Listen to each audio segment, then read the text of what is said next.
Hello and welcome to the Hobby Corner.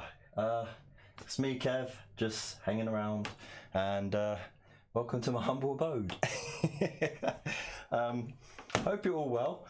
The reason why I'm like this is because the camera on the laptop is in a very unflattering angle, and this camera is the only one that's got a clear line of sight for like actual putting my face up, and also the entire table. As you see, I've been very busy trying to get it sorted, and before some people say no, I've actually sprayed that black and then Cenithal highlighted with Mechanicus standard grey spray. So we have 4 armies here. We got the Ironjawz over in the corner there. We got the brand new little force that we haven't used yet, the Blades of Khorne. We got the Flesh Eater Courts over there, and I feel like the weatherman right now. And drifting in from the southeast, we have a small spattering of Sylvaneth, of course. So I hope you're all doing well. Let me just have a look in the chat and see who the early birds are, and let's get this started. I hope the volume is okay. I've had to change the settings on the mic and everything, so let's hope it's all right. I already know Pirate Queen Pickle's already starting up about the music. So let's see. So who we got in the chat? We have Lupus Canis. We also got Bad Fish, Void Captain Bazooka. We got Pirate Queen Pickle. We've got the Pickle Jar as well. We've got Frost and Fists, the Immersive World Crafter. All amazing, beautiful people. Thank you so much for being here. And yeah, no, the forces, like, you know, come on, man. Look, it's better than nothing, right? Yeah.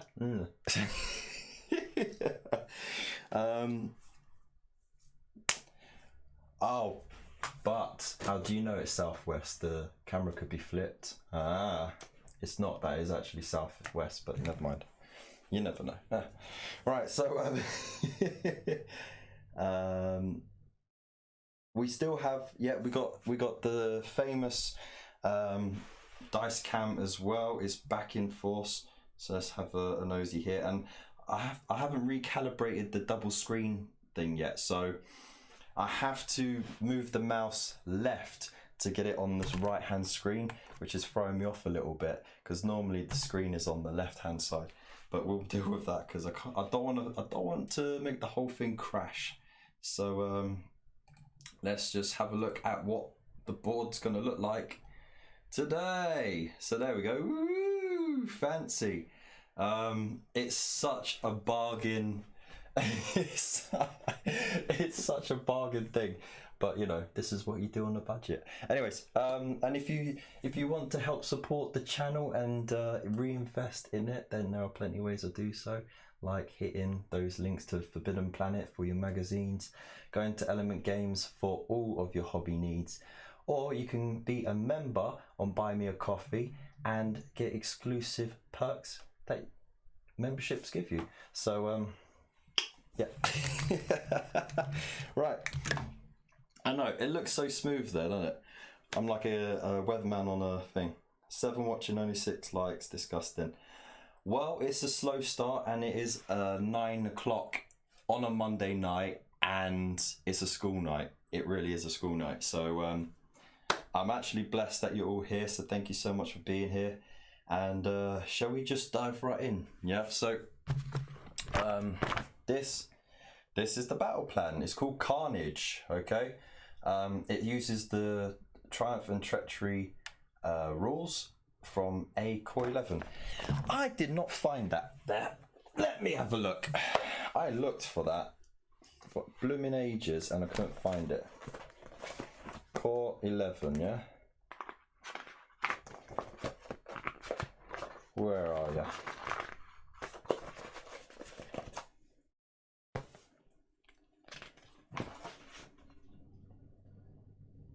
Yeah, there must be a second bit to that because there's no Triumph and Treachery thing there. So if anyone knows what the special rules are on that, I mean, you know. But essentially, I'm just going to follow the rules here, the basic rules of them. There's no allegiance abilities, there's no artifacts, nothing to slow it down and convolute it. We're going straight up war scroll and war scroll. And yeah, we'll be fighting over this terrain piece, which I'm using as the altar of skulls. So, or the skull altar, should I say. So, yeah, basically we have the skull altar terrain right in the center. That's what they're going to be fighting over. Are in their corners. They've got to be more than 24 inches away from each other. But otherwise they've got like a good little zone to deploy in. I haven't quite deployed them yet, but I'm kind of happy having them more in the corner, so it just makes things easier. You're supposed to set up, you're supposed to all roll off and then see who starts deploying first, but that's just going to be a pain. And it's only me playing, so you know, how can I cheat against myself? Well, actually I could cheat against myself, you know, with those loaded magnet dice that everyone's a fan of. So we go to commanding position at the start of each battle round. After the first, the player with a friendly model closest to the skull altar receives D3 command points. That's pretty useful, actually. If 2 or more players have friendly models equally as close to the skull altar, neither player receives additional command points in this manner. So that's actually really helpful. So look, you're looking great, Kev, even with the face badge. Yep, thank you very much, mate. You know, you're just still jealous that I look so youthful, you know, and you're withering away. You're like, you're sort of borderline. Have you ever seen? You probably have. You were there probably at the cinema release of the Lost Ark, and you were the dude who opened up the ark and then just melted away into dust. Almost there. Okay. And you're old then as well. Love ya. Okay, timing is everything. Roll a dice at the end of the 4th battle round and every round after that.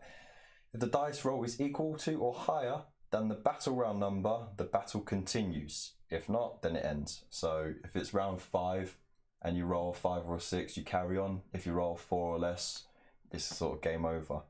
And glorious victory! The player with a friendly model closest to the skull altar at the end of the battle wins a major victory and is proclaimed the High Lord of Carnage. The High Lord of Carnage!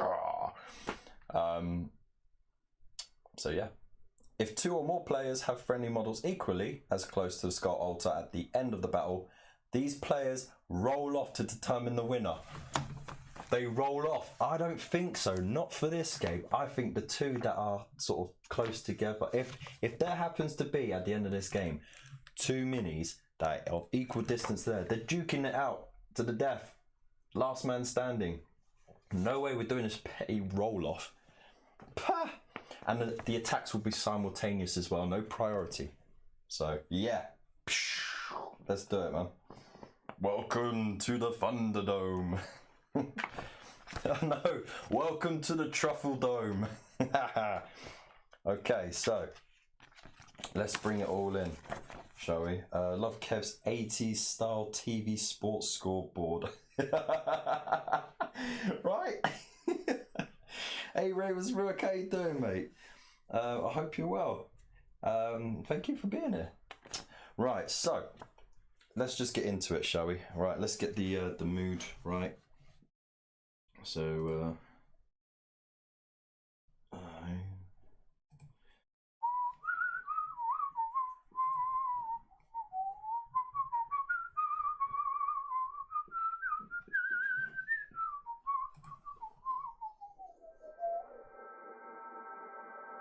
let's turn that down a bit. Jeez.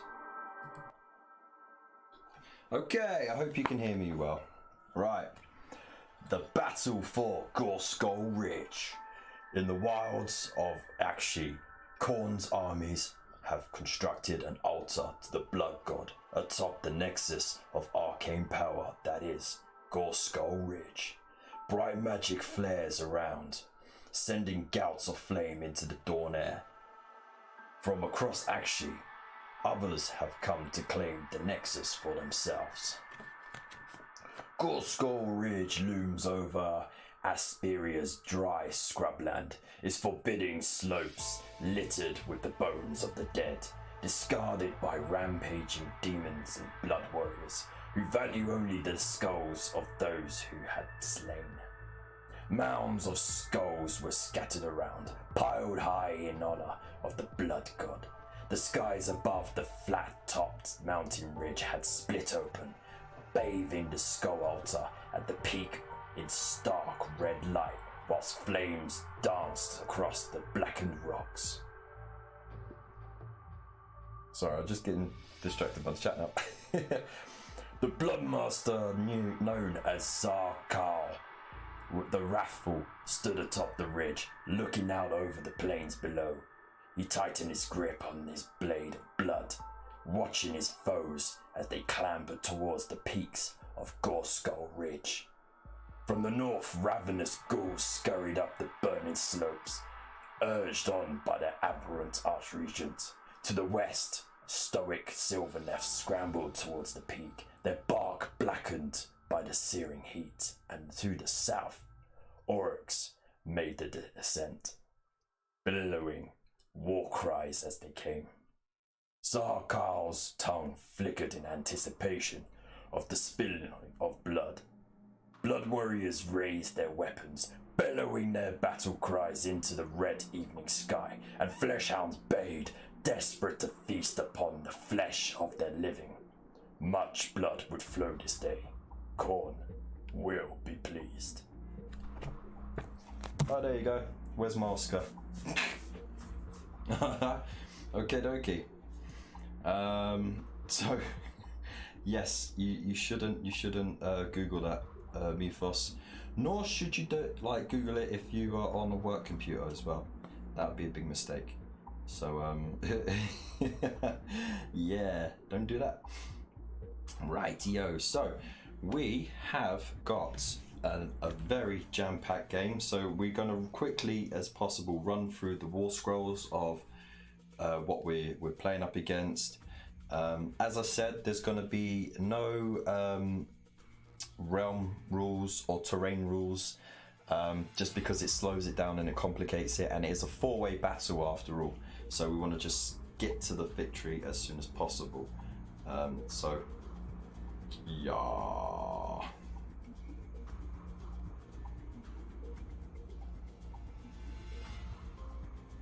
There we go. Right, so let's get these. Blood full of blood god, skull full of skull throne. Yeah. That's for you four, Captain. Right, so without further ado, let's get to it. So we'll just hash out the ones that we know already. So of course we got the Weird Knob Shaymin. Let's get rid of that chat. There we go, I can see it there. So again, you see he's got pretty good stats there. 6 wounds, 5 up save is bit poo, but all the Orcs are really slow, only 4-inch movement, so that's what lets them down. But he gets 3 attacks, which is cool, and they each do D3 damage. He can't do the where's his he can't use his brutal power because he doesn't have 10 or more Ironjawz in a unit anywhere. We only got 5, so that's a shame, but he's still a wizard. He can still cast Arcane Bolt, Mystic Shield, and the green puke spell, where on a 6 you can just draw a straight line 2d6 inches, and any unit that gets hit takes, what was it? Yeah, suffers D3 mortal wounds. So it's pretty standard. That's pretty nasty. Then we got the brutes. So again, they got quite a few attacks, 3 wounds each, 6 bravery. They're not bad. Most of them have got the pair of choppers with their 4 attacks. Nice easy stats to get hits on. We also got the the Gore Chopper as well, which is nice. It's got the 2-inch reach, 1 less attack, and it's -1 to hit. It's a 4 up to hit, but it does double damage, so that's really cool. And then of course we got the Boss Claw and Brute Smasher, which is 4 attacks, again 4 up to hit, but again it's all double damage, so that's on the boss. And then Duff Up the big thing, you can add 1 to hit rolls if they attack something that has a wound characteristic of 4 or more. So again, they're good for taking out characters and big monsters. And then of course we got the Urg War Boss. So I really should turn that down a bit actually.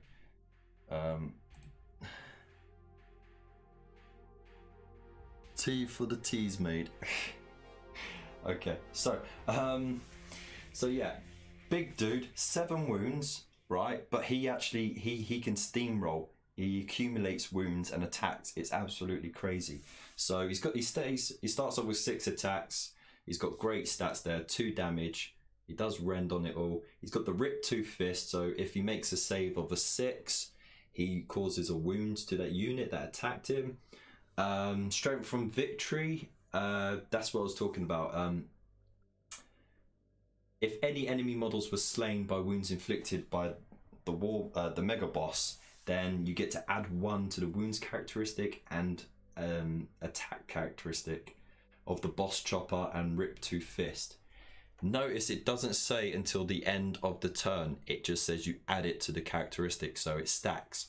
So it was crazy. We got him up to 9 wounds, and that was after he'd taken wounds, and like 12 attacks. It was stupid. No, not 12 attacks, 10 attacks. It was crazy. Go on, lads, get stuck in. That's his command ability. So you pick a unit of Ironjawz that's within 12 inches. And you add 1 to hit rolls made by them. So you can actually stack that with their +1 to hit on big things, and some of them could be hitting on 2s. So that's pretty cool. So that is the Ironjawz.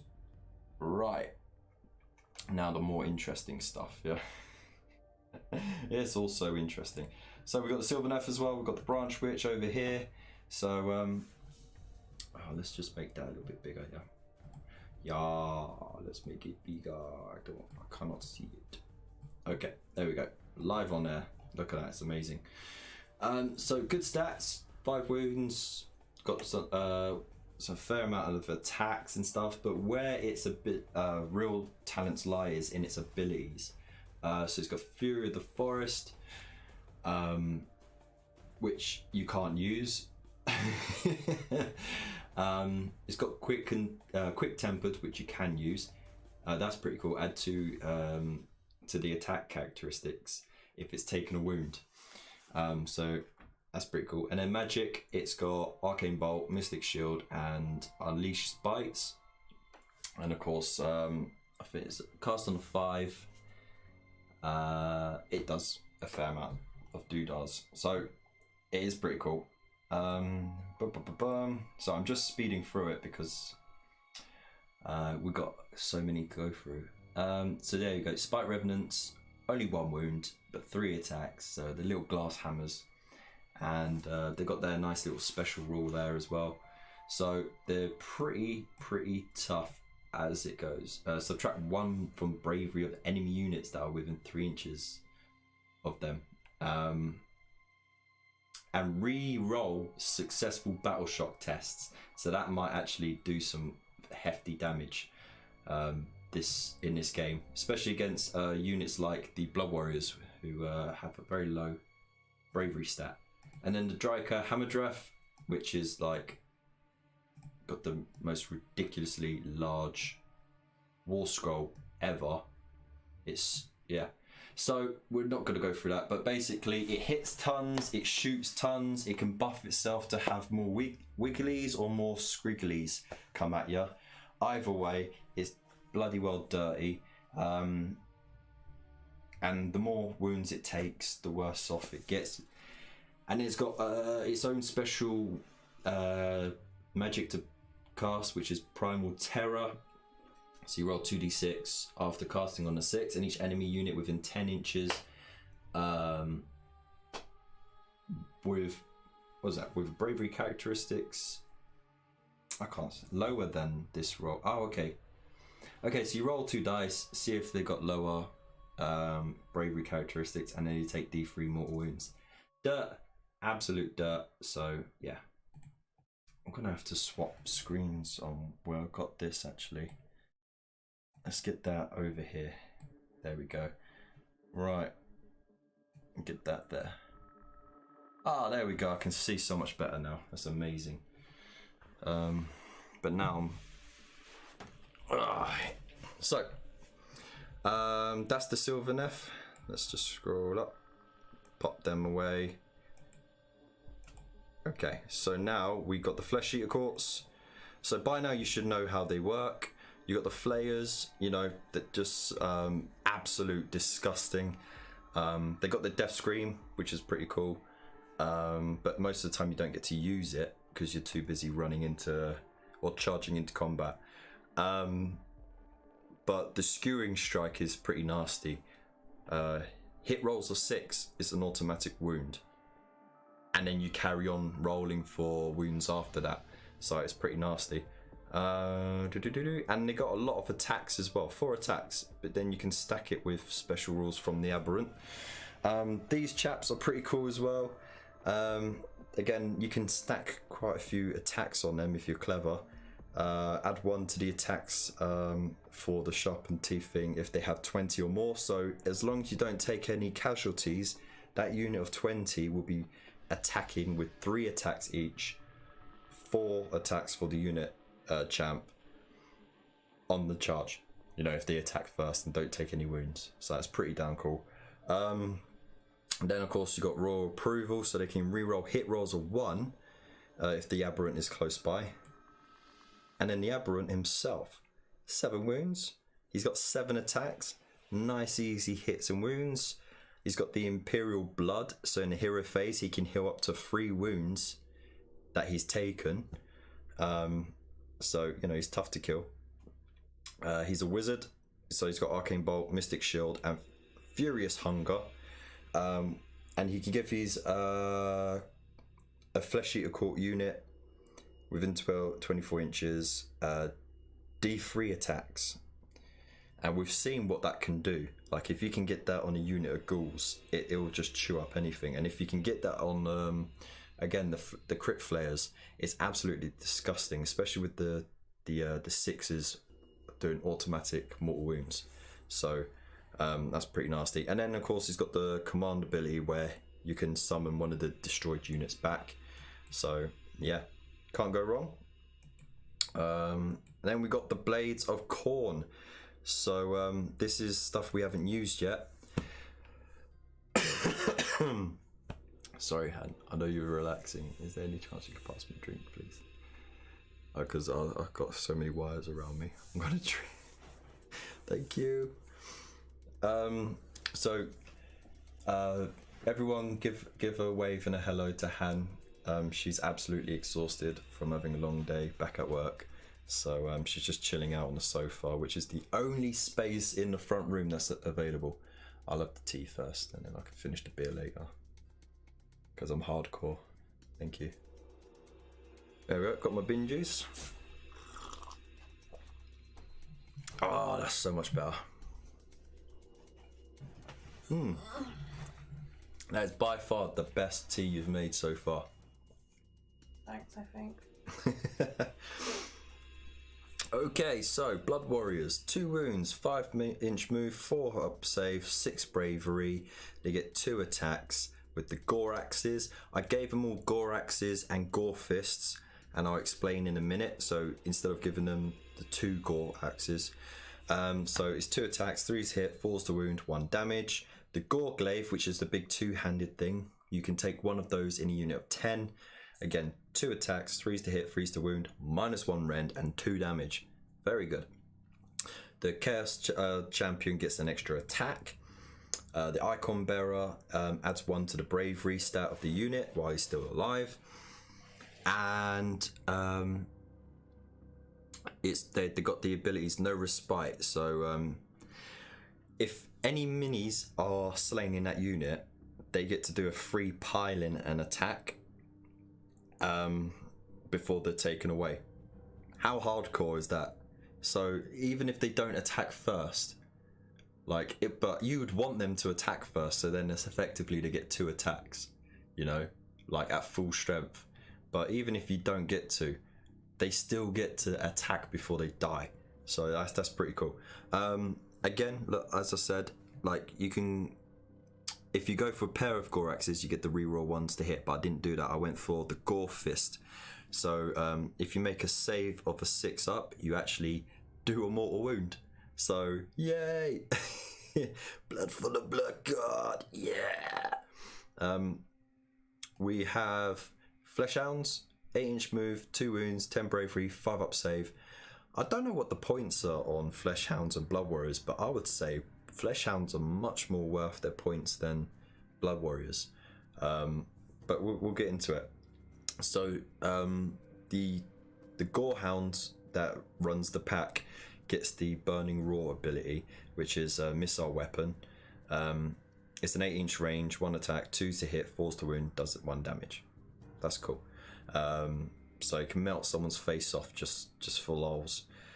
And then of course they get 4 attacks each, 3 to hit, 4 to wound, 1 damage. They all got Collars of Khorne, so they can unbind a spell from an enemy wizard in the hero phase, which is also and you can add 1 if there's more than 10, but we don't, we only got 5. Then you got Unflagging Hunters, so they can reroll charge rolls as well. So, you know, they're pretty tough. You know, a unit of 5 of those should wreck. And then we get on to the Bloodmaster. Hey, Boffnet, how you doing? Fran Dog, how are you doing, mate? Glad you could be here. Big love to you. We're just going over these warriors are better once buffed with Bloodsecret and Wrathmongers. That is very true, actually. That is very true with the extra attack and the rerolls that they get. So, yeah, fair point. Fair point, man.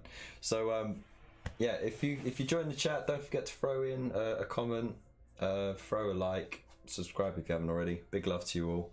And yeah, here's the Bloodmaster. So 5-inch move, 5 wounds, 10 bravery, 4 up save. He does 4 attacks, 3s to hit and wounds, -1 rend, 1 damage. He has Decapitating Blow, which is pretty cool. So if he makes a hit roll of 6, unmodified, it does mortal wound damage, and then he can carry on wounding you. And then the blood must flow, which only affects friendly bloodletter units. So I don't know if that you can select 1 friendly bloodletter unit that is wholly within 12 inches of that model. So he can't select himself by the wording of that, which is a shame, because, you know, it's not that bad. But anyways, so he's okay. I think a Blood Secretor would have done better, or like a Blood Priest, but that's neither here nor there. So I'm hoping that's clear. It looks a bit blurred at the moment. I'm sorry, I had to crop and chip and change because of course I don't want you to see the true nature of the house, because I had to push everything out the way just to get the double tables out. 2 extra attacks bumps them to 41 attacks. Oh yeah. Yeah, that's bloody sick, isn't it? Right, so with that all done, let me know if you got any questions. I'm going to quickly start setting up the units. As I said, I'm not rolling to see who does first setups. I'm just putting them in their corner, so there's no like advantage as such, and because I'm playing against myself, so you know, I want to have an even playing field, no shenanigans. So while we do that, yeah, throw what you like in the chat, throw a share out if you want to, and yeah, let's get ready to rumble. Let's get ready to rumble. Get ready, get steady, and rumble. Everybody rumble.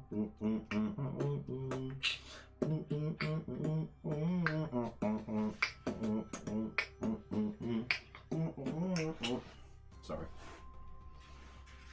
Terrible singing, I know. Right, so we're going to pop these over here as well. They're absolutely dirty birdies.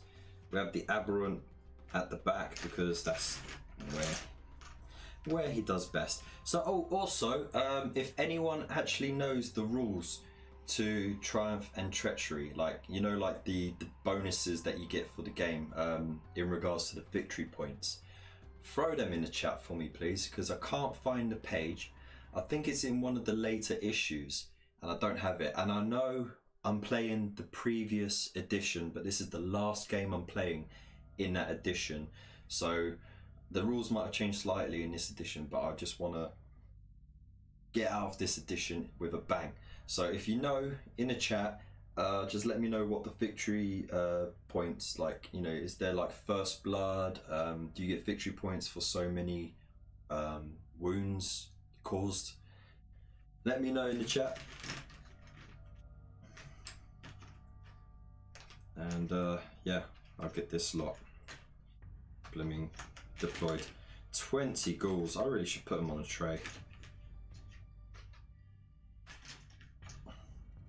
But then again, back in the day when you had like a big unit on a tray, the tray always got caught on something and then they all fell over. So it's like, damned if you do, you're damned if you don't. Okay, war boss there. And, well, actually put the big dude there, and there. And then of course,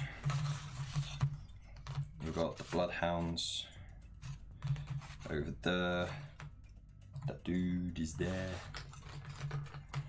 And then we've got blood warriors. Just so you know which one is the unit champ, I gave him 2 axes just for the rule of cool. It doesn't affect his rules. For all intents and purposes, he has 2 gore axes. Sorry, he's got a gore fist and a gore axe. So yeah. Where did I put the range ruler? Blimmin' invisible thing. Wow, you're too far in. Too far in.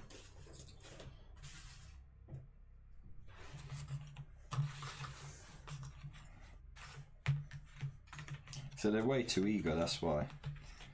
Just want to get in there. You right over there? Just tired. I get it. I'm absolutely cream crackered. Right, I'm gonna have to shimmy these over like that. Whoa, whoa.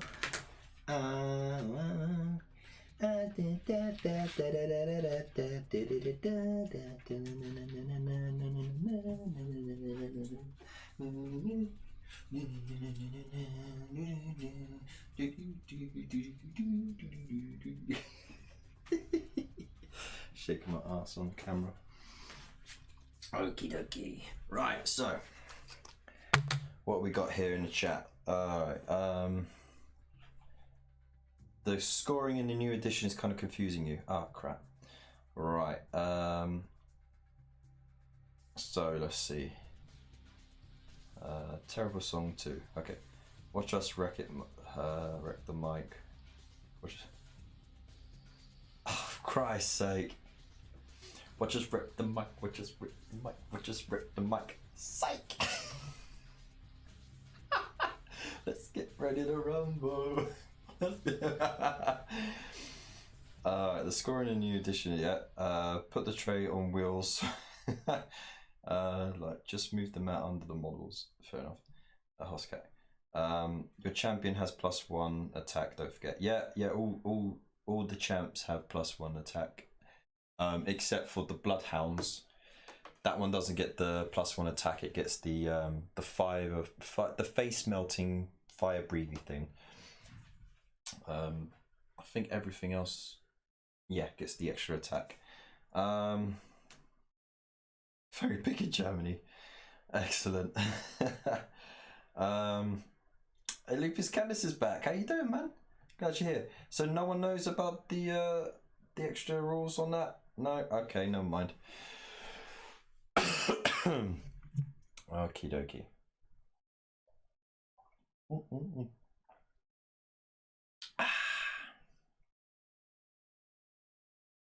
I think I've got the gain up way too high. And they could hear me swallowing and gulping. He says, with no irony whatsoever. Alright, so we got these turn tokens over here, which you can't see on... Oh, you can just see at the bottom screen, but... myself... there we go. Focus on the words. Focus on the words. Come on, camera. Yeah, you got that. It's because I've zoomed in, so it's a little bit skew-iffy. Okay, never mind. Right, that I have to do. Okay, so very big, if very villages. Excellent. Okay, never mind. So I guess we stick with what we got. So Flesh Eater Courts. We got the Aberrant Archregent, 3 Crypt Flares, 20 Ghouls. Sylvaneth, we got the Dryker Hammerdreth, Branch Witch, and 5 Revenants. Orc Warclans, we got the Mega Boss, Weird Knob Shaymin, and 5 Orc Brutes, aka the Ironjawz. And Blades of Khorne, we got the Bloodmaster, 5 Flesh Hounds, and 10 Blood Warriors. There we go. That's all we need to know. And yeah, let's roll to see who goes first, shall we? Because it's a 4-way battle, does of Triumph and Treachery, does that mean that you're not limited to unbinding 1 spell in the game? Like, you can unbind more. Is like, do you get an extra unbind, or is it an extra unbind per enemy that you're fighting? If anyone knows, please say so in the chat. Okay. Right, and while we do that, let's get some bloodletting music on as well.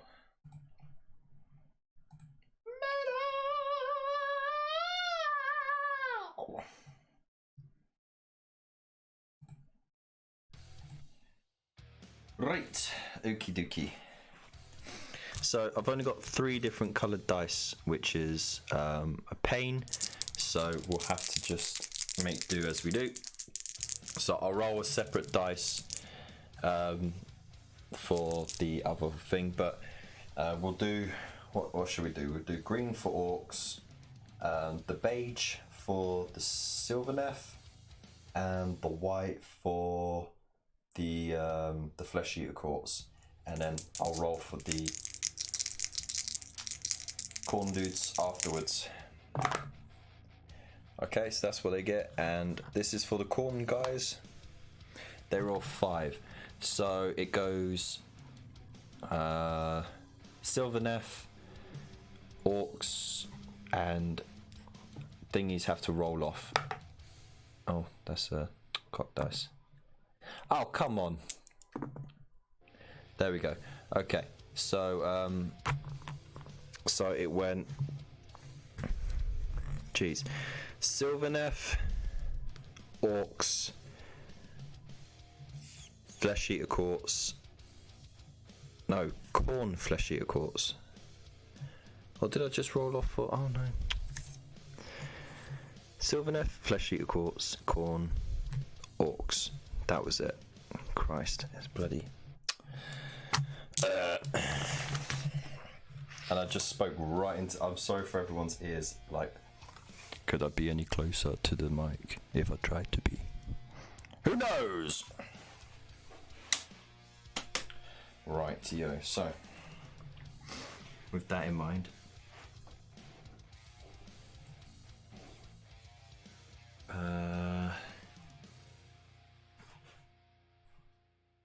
Sylvaneth first. Okie dokie. boom, boom, boom, boom. There we go. Right, so also with Triumph and Treachery, do I do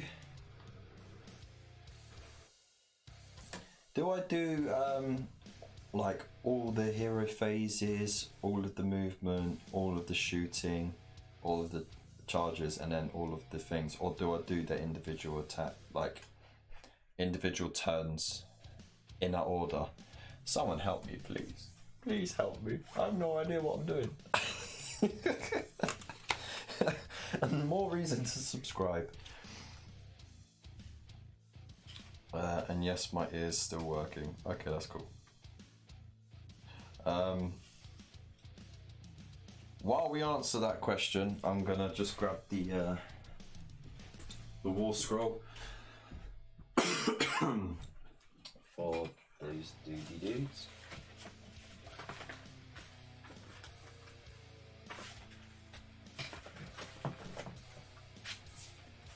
Hey duty dudes. Right. Already off to such a smashing start, aren't we? Okie dokie, so it is first turn. We get a command point, of course, because it's just first turn. So I'm going to put a command point over here. Get the dice rolls on camera. Oh no! Oh no! I didn't realise I'd knocked it. Oh, wah, wah, wah. Oh, it took me ages to line it up as well. There we go. We got some severe technicality problems there. Never mind. It's me just fluffing the dice rolls. Anyway, so we got a command point for them. Now, magic. We got Unleash Spites cast on a 5. Any enemy unit within 9 inches would get hit. Not really useful right now. Primal Terror. The enemy unit that's in 10 inches. Again, not very useful, so I think their hero phase is kind of getting wasted, but let us do what we can. So I'm gonna get the okay, I'm gonna have the Hammerdreth cast not Arcane Bolt. I'm gonna go for Mystic Shield. The Hammerdreth is gonna cast Mystic Shield on the Spite Revenants. It's cast, so it's up to anyone who wants to unbind it. And they're not going to do it. There's no point. There really is no point. So gonna pop this right next to that unit so they know. And then the Branch Witch is going to cast Mystic Shield on... No, it's not going to cast Mystic Shield. It's going to not cast anything because it can't reach anything with what it's got. There's no point casting Mystic Shield. So we'll leave it as that. Right. I really set this up wrong, didn't I? I should have this in the middle. Never mind. Alright. Okie dokie. Fix. It's Mystic Shield, mate. What is there to fix? Okay, so does it? I really should bloody I really should get the rules in there.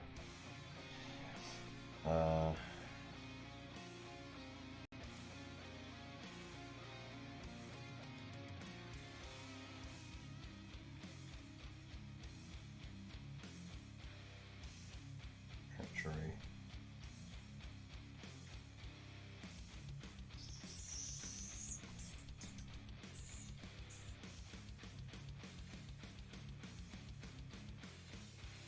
Right. There we go. Look, I found the article that will tell me if I'm doing it right or not.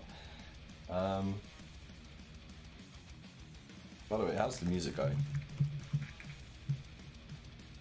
Nice. So who's been watching Warhammer Plus, and what do you think of it?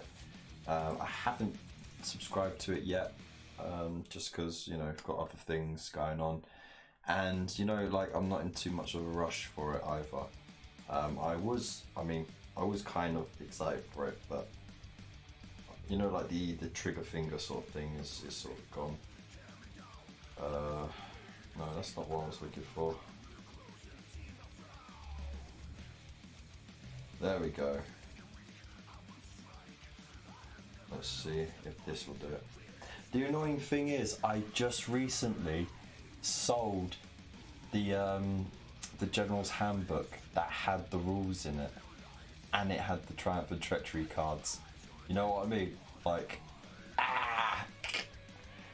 and like for well under the price, even though it was a 2017 one, like it was well under the price. So let's see, Triumph and Treachery. Only one player can win, but if you do so, you need to forge temporary alliances and break them. One of the most fun. Cunning, let's get what you are. Blah blah blah blah blah. Doesn't say. Crap. So Mythos really likes it, and Lupus is not into it. Fair enough, man.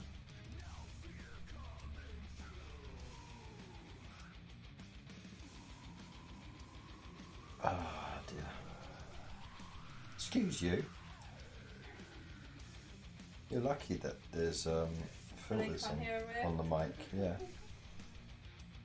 So it kind of sounded like a door creaking open.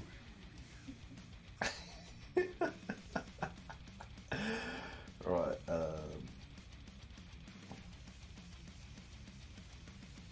This is so crazy.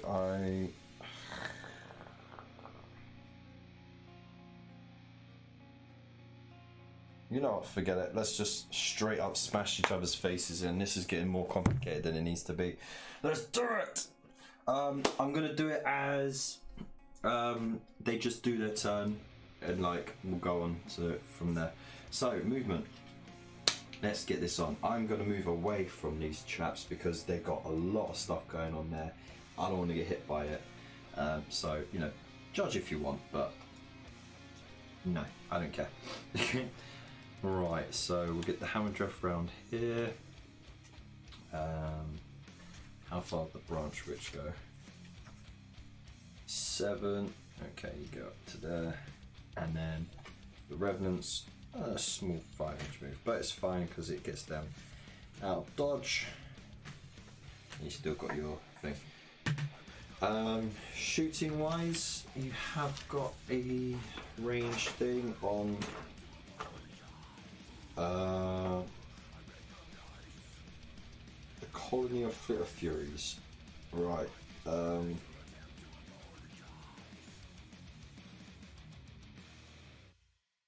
Has 20 attack. Wait, what's the range? 18 inches. Yeah, it's definitely not going to reach anything. Never mind on that. So there's no charges. Now we move on to the Flesh Eater Courts. Let's do it. So I just grab the arrows. Hey.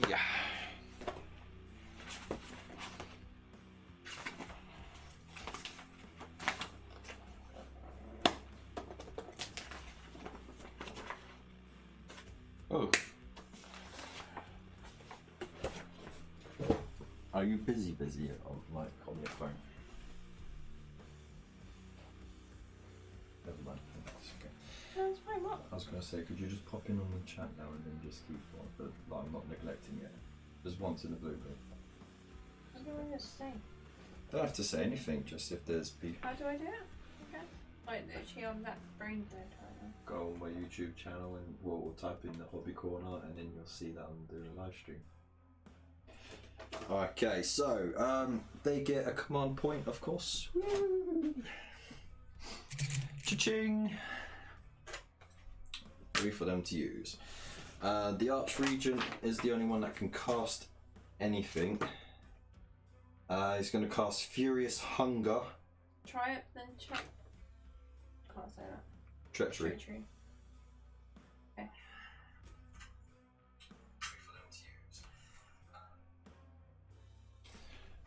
So what was I doing? Oh yeah.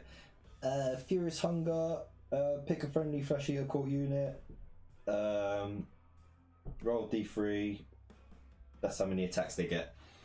And what unit should I put it on?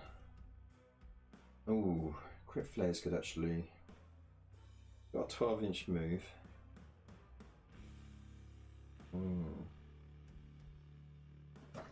They can't really reach anything even if they tried to. And these lot can't get to anything. Can you see anything to do? No, can't do anything, can't see anything.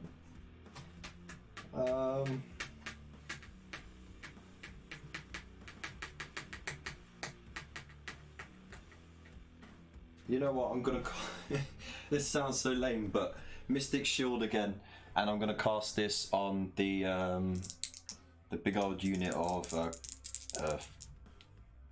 Crypt Ghouls. It's cast on a 9, and no one's going to bother unbinding it because it's like just no point trying. So there you go, they got that. All right, let's do our movement. So who do I want to? You know what? I am actually going to chase them because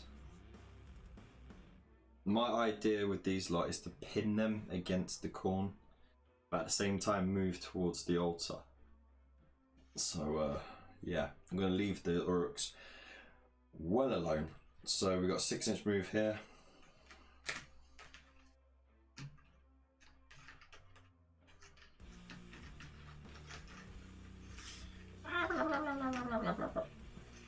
It's like a little tide of bare butts just running along. Crit flares, they fly and they got 12-inch move, so a little bit exposed, but it's all good. And then he goes 6 as well, so he's sort of just going to stay cushy in there. Okay, so no shooting, no charges. We move on to the Khorne dudes. Hooray! Look, Skulls Road. Whoops. Got a little carried away there. Yeah. Doot doot. Okay, fire. Let's see.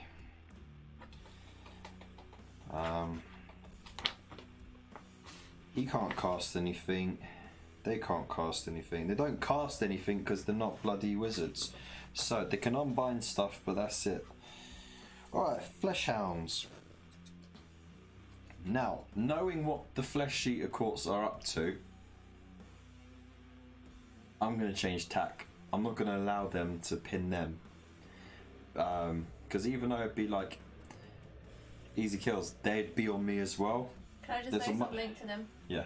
You'd all be bloody millionaires by the way you all spend on Warhammer. That is very true, actually. Very true. But the problem is, like, resale value varies so much. No, but if you didn't get...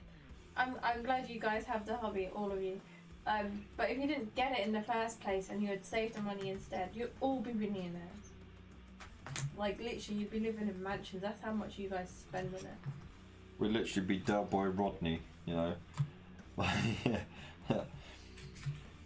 Listen, Rodders, if we didn't buy Warhammer this time next year, we'd be millionaires. No, don't say that, Del Boy. Don't want to get the hopes up, do we? Alright, so that chap is over there, and actually I'm gonna move the Flesh Hounds around here. it sounds daft, but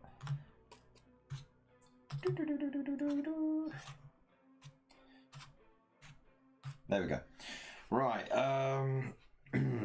there's only one range thing, but that's a burning roar. Can't really do that. No worries, it's all right. So, charges, can't do that, not within 12 inches. That's their turn. Done. Now it's the orcs. Gonna get a wah in the chat for the orcs. Wah.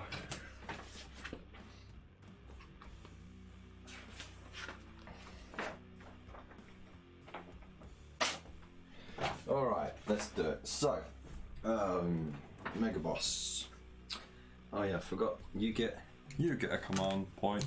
You get a command point. You all get command points.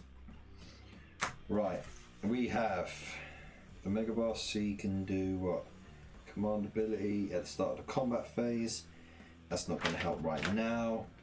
And the Weird Knob Shaymin, he's got the usual stuff that's not going to really help at this range. So yeah, whatevs. So we'll just skip over to moving. There's no point doing Mystic Shield on them. Or is there actually? Actually, you know what? They'll cast Mystic Shield on the boys. Whoops. 5. Only just. Lopez said no, I'd just respend it. That is a point though, right? We all live within our means, essentially, don't we? Like, if we... No, we do not. That's the thing about human nature. Well, what I mean is, like, if we got access to credit, we'll use the credit. If we are limited by the amount that we earn, then we spend within that if we don't have access to credit. But if we get more money, you'd think, oh, we'll still live cheaply and save the excess, but you don't. You end up buying better products, you end up buying better quality food and going out more and doing stuff, and you spend the money anyway. It's like it's a weird thing. You get the resources, you spend the resources. You work your ass off, just spend it. Yeah, essentially. That's all it is. Currency is just a way to trade your hard labor for stuff that you want and need. And that's it. There's nothing more to it. It's essentially trading eggs for bread. So, before we get philosophical and all that. So what I'm going to do is I'm actually going to run these boys because they're really slow.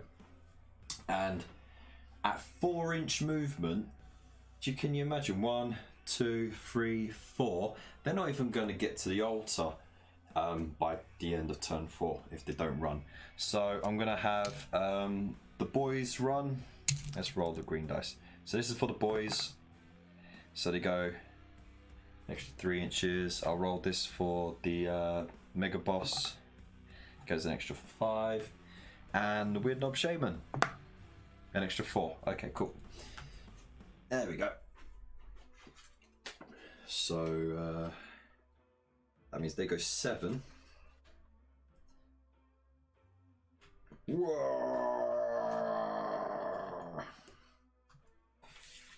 There you go. Yeah, living the dream. Yeah, so he goes 9. Crandog said, I spent my hard labour in Sainsbury's tonight. Living the dream. Woohoo! We spent it in treats tonight. We did.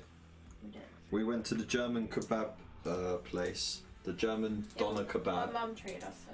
She did. And then we went to Treats after that, which is like a knockoff of Creams. It's like basically the same, but they do mini donuts, which are lush, by the way. Absolutely lush. Like, it's got like, they come out hot and fresh. Like, like when you go to a fair or you go to a seaside and you get a bag of the hot, fresh mini donuts, the little ring ones. But they line them up on a tray, like 5x4. Right, and you have a whole bunch with biscotti and melted caramel, whole bunch with like crushed Oreo and chocolate sauce. There was like one with like a white chocolate sauce, and then the other one was jam with sprinkles. Oh boy, was that good! I just like I look like Homer Simpson. Just it was great. So definitely well worth it.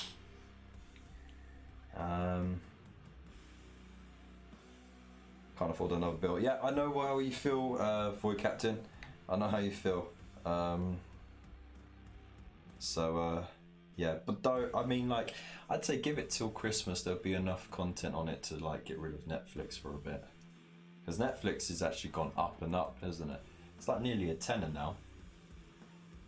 It's crazy. And Warhammer Plus is $4.99 a month, or you can buy out for the whole year for 50 quid, so you get 2 months free, sort of thing. So, and it's stuff that I'd watch definitely. Keep that and Disney Plus, because Disney Plus is still dirt cheap as well. That's $4.99 a month, and you have infinite amount of TV on it. It's crazy. Documentaries, dramas, action, movies, new releases, Marvel, Star Wars, Disney, Pixar. I'm not selling it, by the way. Lupus does a quiet war. Get half cash back. I'll probably be a minute.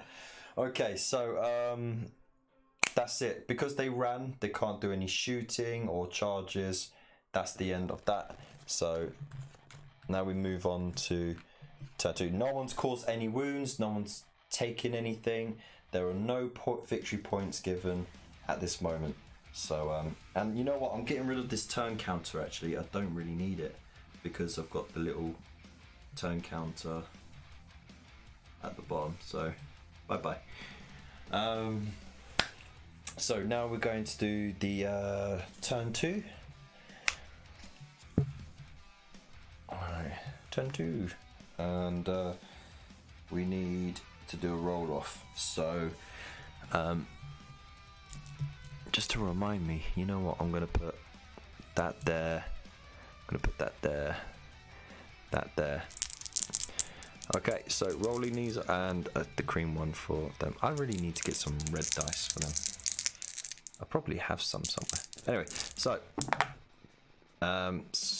that is those scores, and then this is for Khorne. So it goes Orcs first, and then Khorne was second, and then it went Flesh Eater Courts, and then okay, Sylvaneth. Cool. Right, let's get started. Orcs. Cool. I like it. So still can't cast anything because it's not really close enough. So they're just going to cast Mystic Shield pretty well, actually. So got Mystic Shield on the boys, and then they're going to run. So this is for the brutes. I'll use this turn's command point. I'll spend that to re-roll that. So for the boys, they go 6. Nice. For the boss, he goes an extra 3, and the Shaymin goes an extra 2.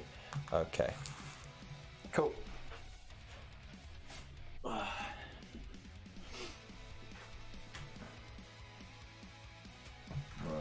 Where did I put the? Where's my floppy thing, Han? Oh, here it is. Yes, I know I'm terrible. Right, so they can go 10 inches actually. Can run that way, but they're gonna come at me.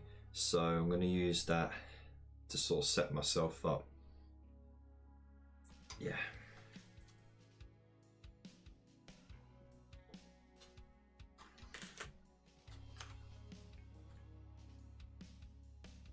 There we go. The boss, he's going 7. Oh, Green Giant. Okay, you know what? The war boss is going to be silly. And then, what have we got here? Going 6 inches. It's getting closer to his objective. Right, so because they all ran, they can't do any... They can't do any charges or anything like that. So that makes their turn over. And then we move on to the Khorne dudes. So...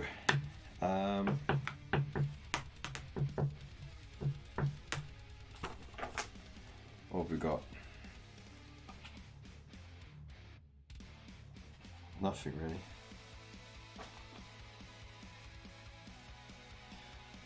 Awesome. So they got nothing to do in the hero phase because they just don't. They got no allegiance abilities or anything like that to use. So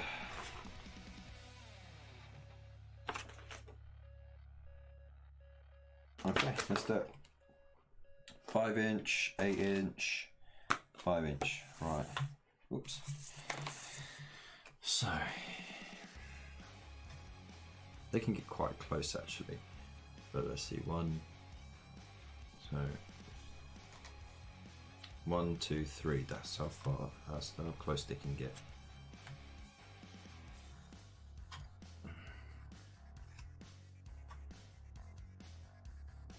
Okay. And this little dude, he can go 5 as well. 2 out of 3. Yeah, it's just out there. There we go. I mean, hope that wasn't one of the kids falling over out of bed. And then Blood Warriors, again 5, so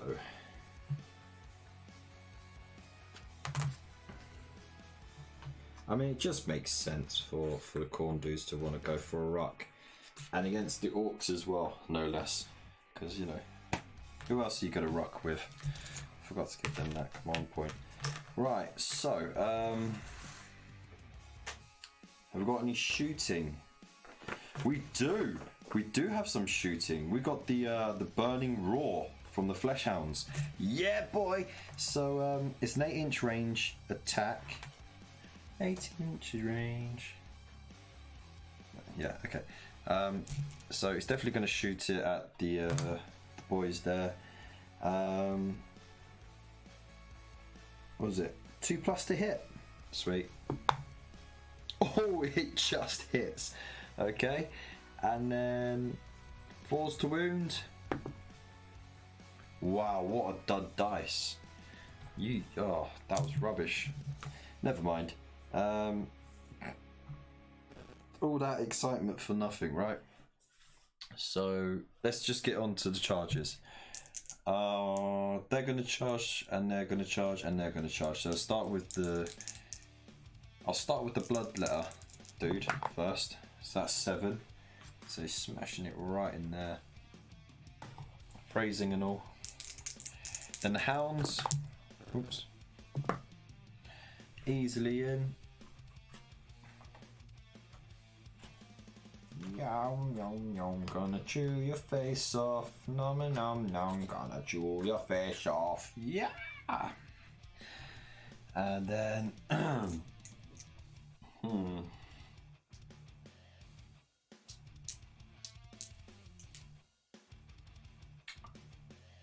Actually, you know what? Actually, I'm not going to charge the boss this turn, and I'll tell you why. Because if I charge him this turn, then I've got 3 units to work out which ones to attack first. And if I just got these 2 attacking this unit, I'm happy to do the Herald first,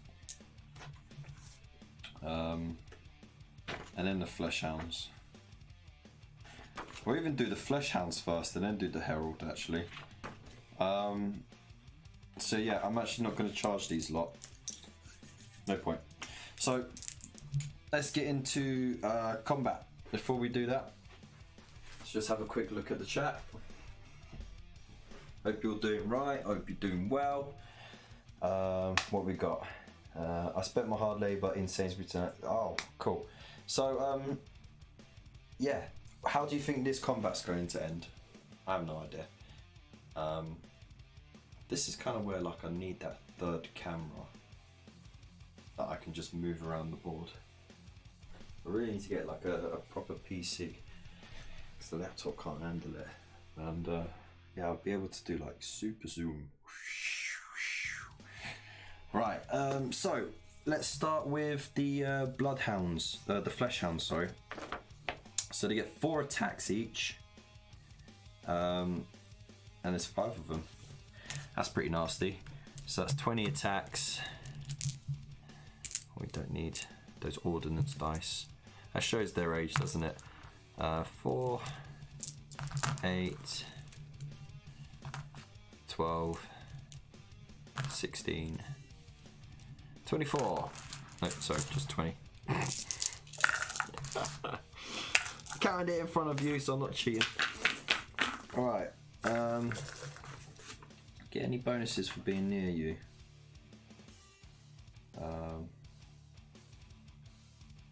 No, nothing. Cool. So it's 3s to hit.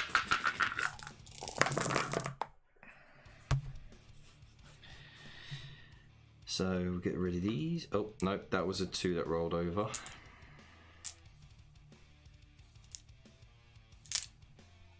Okay. And then we need 4s.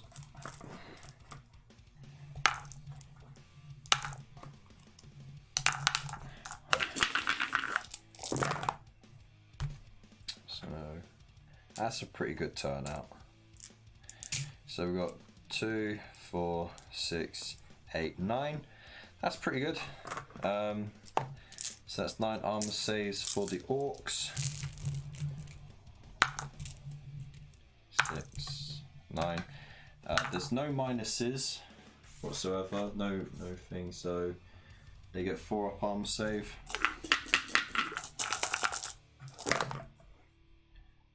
But they got Mystic Shield, so I think Mystic Shield gives them reroll 1s, isn't it? So, was it 4 up? So these 2 failed. So save 4. They've lost 2 so far.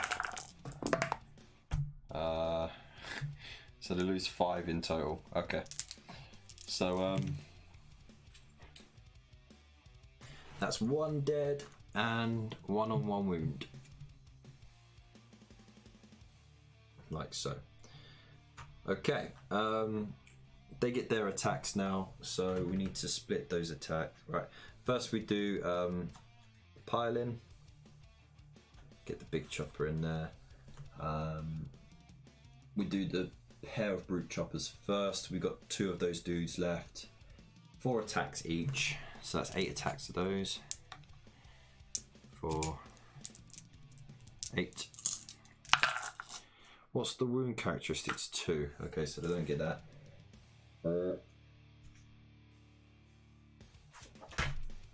Mega boss.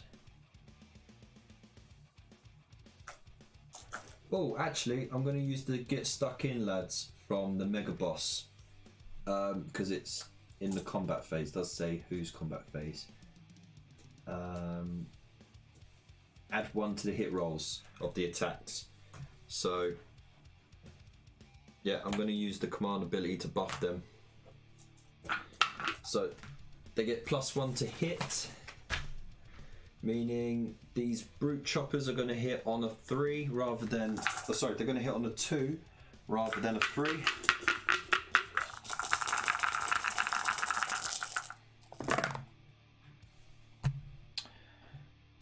Okay, they really did need that actually. Right, and then they wound on 3s. Oh, okay. So it's 5 wounds so far. Then we got the gore chopper.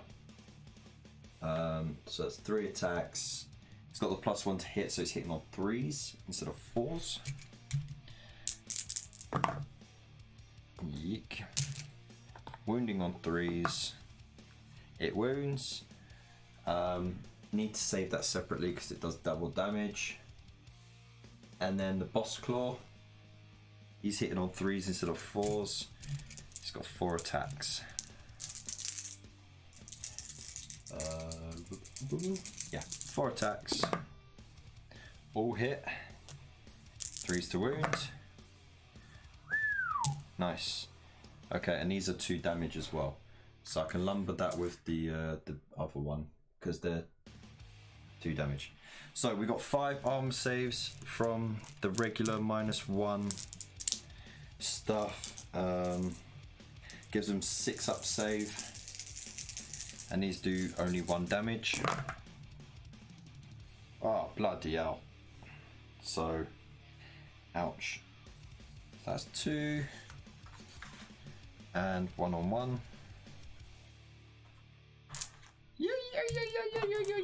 And then we need to roll 4 more. Now these ones are again -1 rend and they do 2 damage. So really do need to roll those 6s. Not a single one! Oh my days. Oh dear. So that's 2, 4, 6, 8. 2, 4, dead. Ouch! That's brutal. That's a whole dead unit gone. Like, put. So I did deliberately leave this one out because I wanted to kill off that unit. But it still gets its attacks. So the Bloodmaster, 4 attacks. It's coming in with 3s.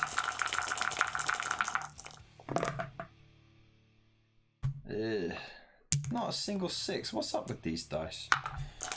3s to wound. Oh bloody hell. So that's 2 wounds.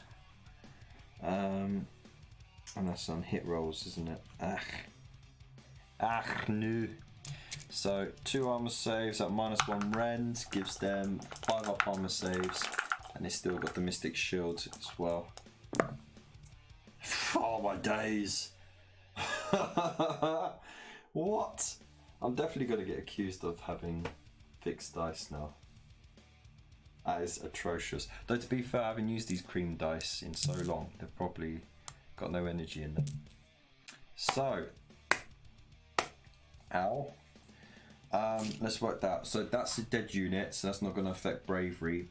They lost 1 dude. So now they've got a bravery stat of 5. So, 5 or less.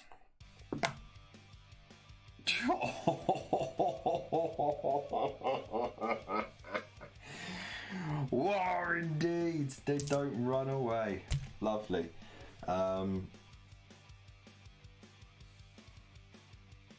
Very nice. So I'm going to keep these casualties here just so we can be reminded of... Actually, you know what? Dead pile is going in with their side. Dead pile over this side so we can work out who's done the most wounds in that turn. Alright, so that's their turn. Now we move over to the Flesh Eater Courts. Oh jeez. This is a very interesting game already. Very interesting game. Let's, I need more counters. Just use these as counters now. It's a counter. Alright, how you lot doing in the chat? Let me know. Let me know how you're doing. I hope you're all well.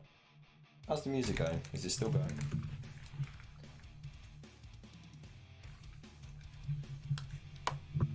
Now I look like a freaking DJ at a gaming event.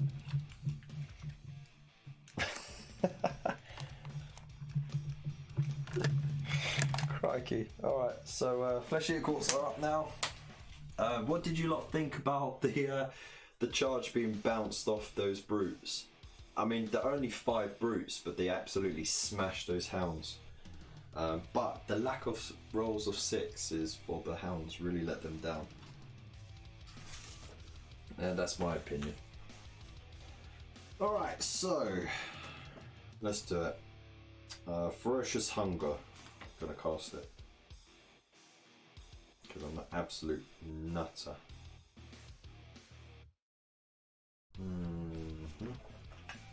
Let's just see. They could make it. They've done it before. They've like flown their 12 inches and then they made the charge on an 11. Like they needed to roll the 11 and they did it. You know what I mean? And then they smashed the Stormcast. So yeah, let's do it. I'm going to cast Ferocious Hunger, which is cast on a 6 on the Crypt Flayers. It's cast on a 7. The Sylvaneth branch witch is going to try and unbind it. Fails. Ooh. Okie dokie. Ooh, nice. So they are buffed. Buffed. They don't have Mystic Shield anymore. What else we got? Got anything else to do? No. Can he cast? He can cast 2 spells actually. Yeah, so you know what? He's going to cast Arcane Bolt as well. No, he's going to cast Mystic Shield on the Flayers. Ah, he fails it. Needed a 6. Alright, no biggie. That's all good. So, what are we doing? Don't need that right now. Movement. Yeah, 12 inches. They're going straight for blood.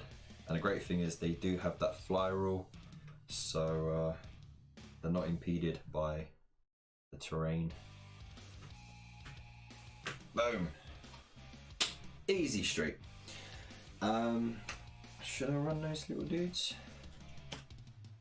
I'm gonna run those dudes. I'm gonna run them towards the altar. I honestly think they could do enough damage to hold them off. So I'm gonna get these crypticals to run. See what they roll. A 4? Yeah, no, that's good.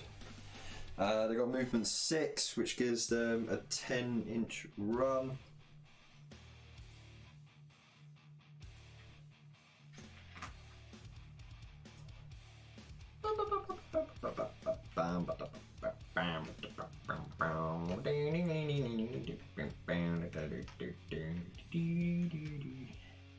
Successful fella. I never really knew what the words to that song, but I enjoy it anyway. And then he can go 6 inches as well, can't he?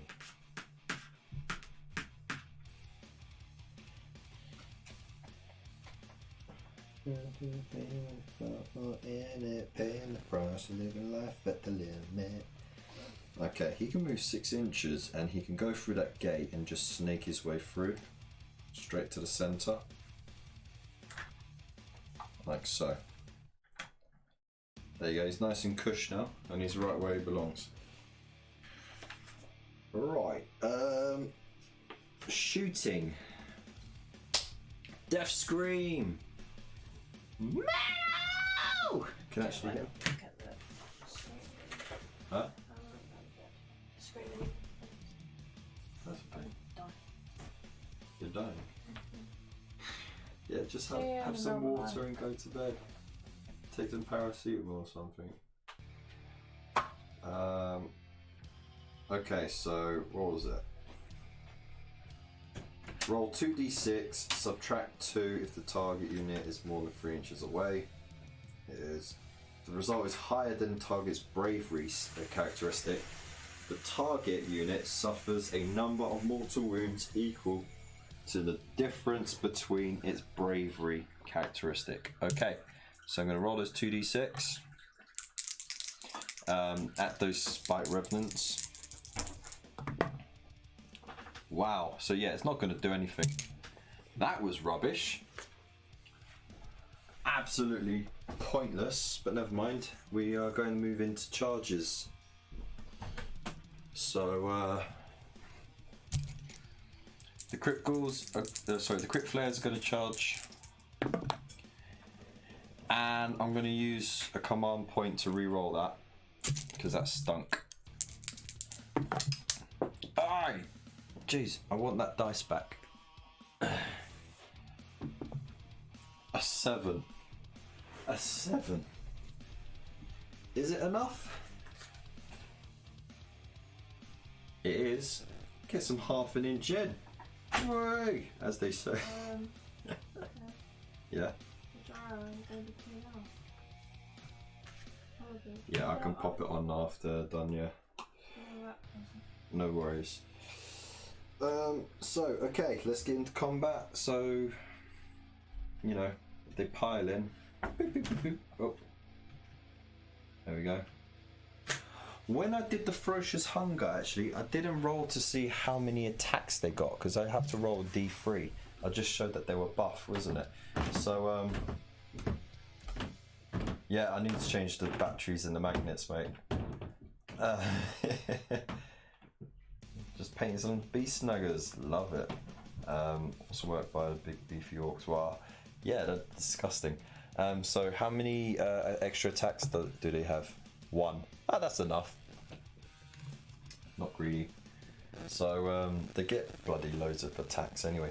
I did remember I haven't been doing the war scrolls because, you know, like we know kind of off by heart some of the war scrolls, and it's so clunky getting around the back here. This is where you need someone behind the camera to like just make things appear. So Spike Revenants, no, not Spike Revenants, the crit flayers, they're getting the attacks in first. So they're buffed, they got an extra attack, so that's 2 of them with 5 attacks and 1 of them with 6 attacks, so that's 16 attacks in all, which is absolutely disgusting. 2, 3, 4, 5, 6. 2, 3, 4, 5. 1, 2, 3, 4, and 5. So that's 16 altogether.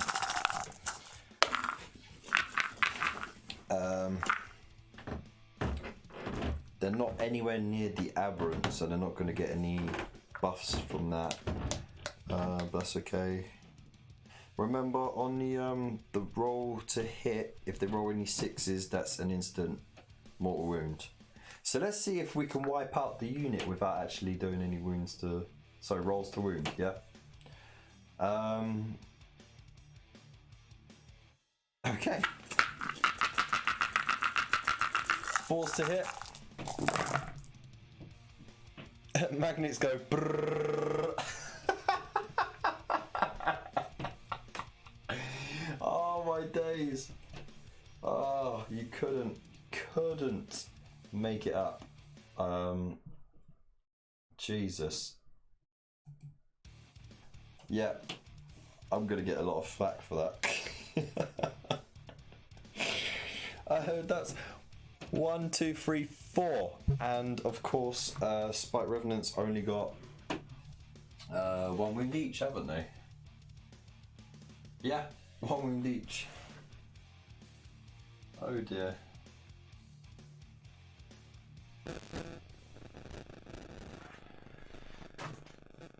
So that's 4 of them dead. And before we even done rolls to hit, sorry, rolls to wound. So let's get rid of the 1s. What was it? 4s to hit? It was 4s to hit. Yeah. So all those 3s. There's so many 3s there. That's crazy. Right. So we've got 2, 4, 6, 7. It's got to finish this one off. 3s to wound. Yeah, it's going to be dead. 2, 4, 6 saves they need to do. 4, 6. Any rend? Got the -1 rend against their 5+ armor save, so that gives them a 6 An armor save of 6. Oh look, the cream dice finally rolled a 6. Amazing. Just the one though. So that's a dead unit straight off. Khorne shall be pleased. Like there was no point. I couldn't even roll for Mystic Shield. Like, what would be the point? It's just, yeah, dead. So that was a thing. Jesus. Okay, so this is brutal already. You know, like there's no half measures here. There's whole units just getting wiped out already.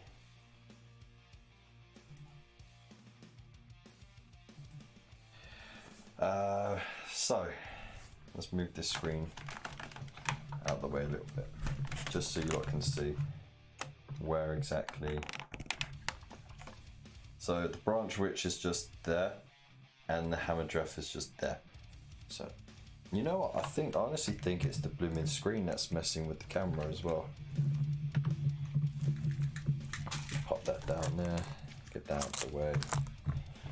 Move, B. Get out the way. Get out the way, B. Get out the way.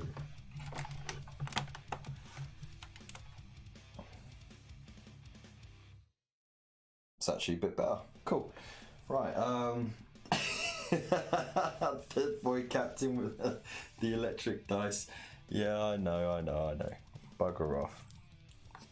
If you don't like it, come here and roll the dice yourself, you cretin.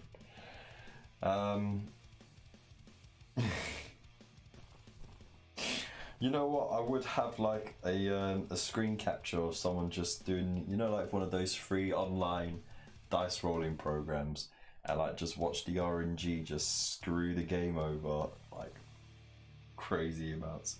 So yeah, there's no bravery test to do there.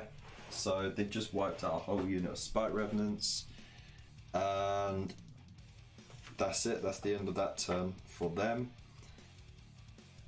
So now it's the Sylvaneth, and what we're gonna do with them.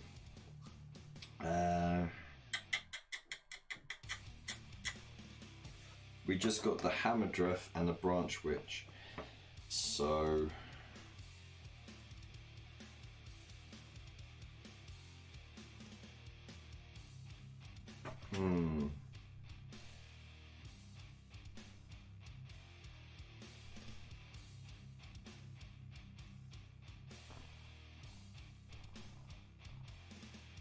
what are we going to do?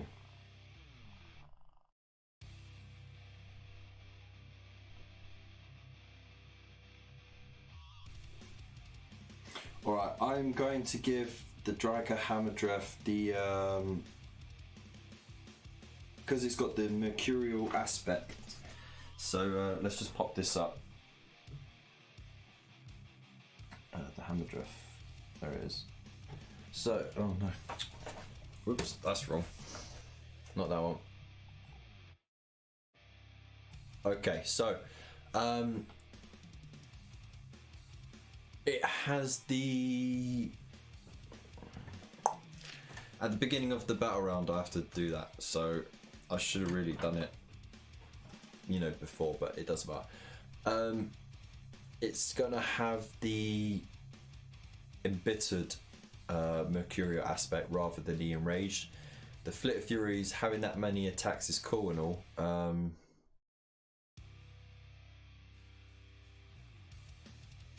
but I'd rather have the combat stats, so 20 attacks, because I'm going to run in there and absolutely butcher them for killing off my little tree people.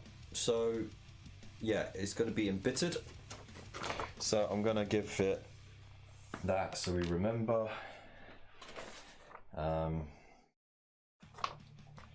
It's this token, this one, so you know that is peed off. And let's see what magic we've got. Primal Terror, 2d6, each enemy unit within 10 inches does bravery lower than this roll suffers D3 mortal wounds. It's worth doing. So let's cast it.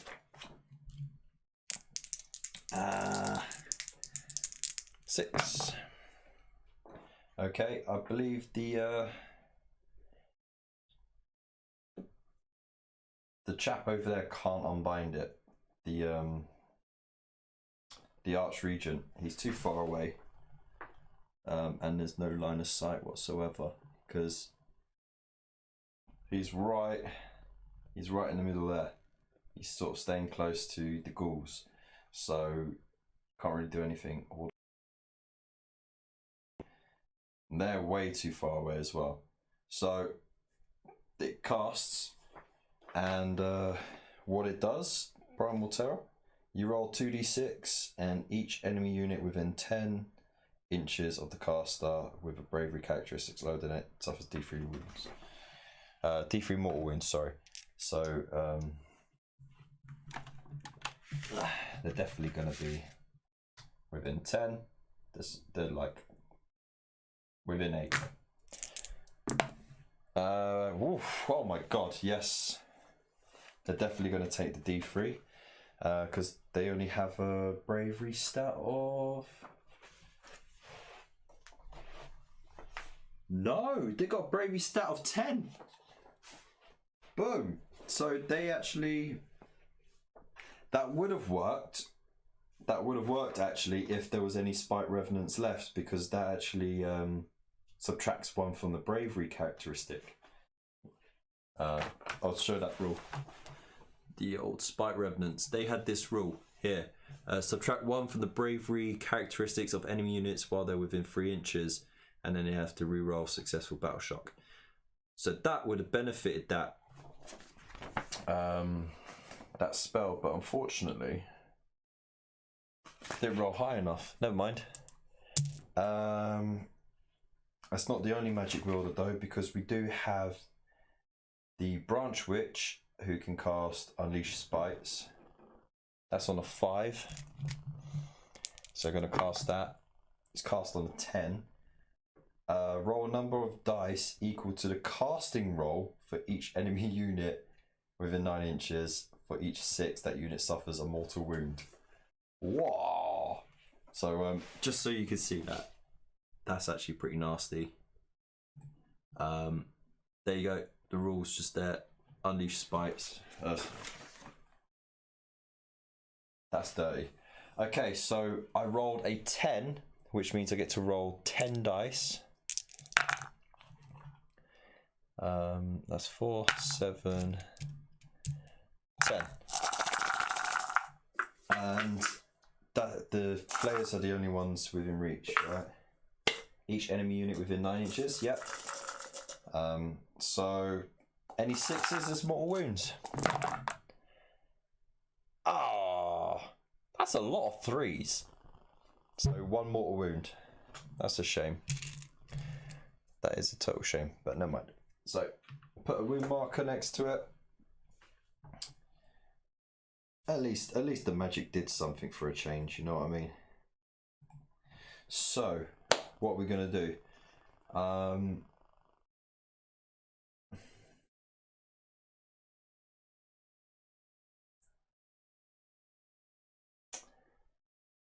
that already. So I guess we just do charges. No, we got shooting. Now we got shooting. So magic's over. We got movement and then we got shooting. So I'm going to move the Branch Witch away. She's running away with her 7-inch move. She's going to run along the bridge and try and sort of make towards the altar. Now, I've enraged this. Is it worth... What's the move on that? 9. Let's just say she stomps over there. And she gets to there.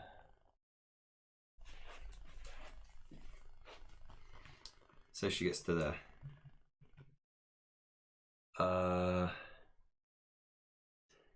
Okay, so she stomps to there. The Flit of Furies is at 18 inches, so she could do that, and then she could charge on 11.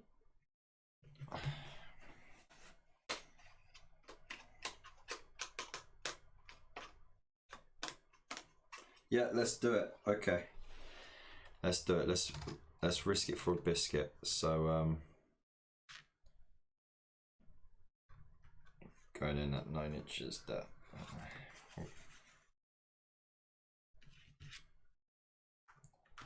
And you're peed off. Okay, so that's movement done. And now shooting. The range is 18 inches. She's got 10 shots with the Flit of Furies. So 2, 4, 6, 8, 10. And they're going to be hitting on 4s.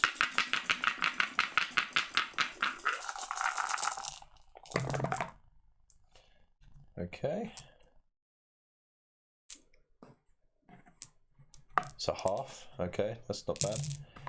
And then wounding on 3s. Okay, so that's 4 saves. At -1 rend for the ghouls. 4 saves. -1 rend. The ghouls are dead automatically because they only got a 6 up armor save.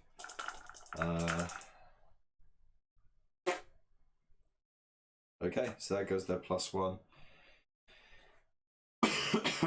Now, knowing that that player is like looking to just roll a silly amount to get into combat, I am going to take from the front. 1, 2, 3, 4. He killed that many this time.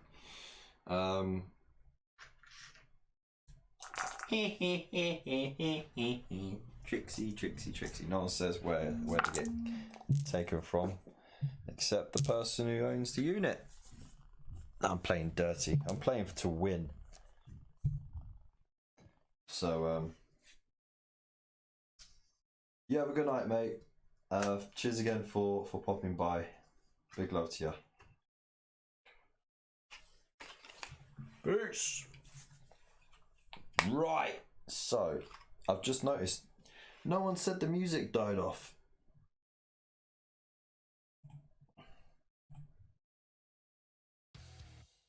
Okay. Thanks for the reminder, gangs. Gang? Okay, so let's see, what is the state of this now? It can't charge anything. It's out of range. So, or can it? Okay. So what can I get?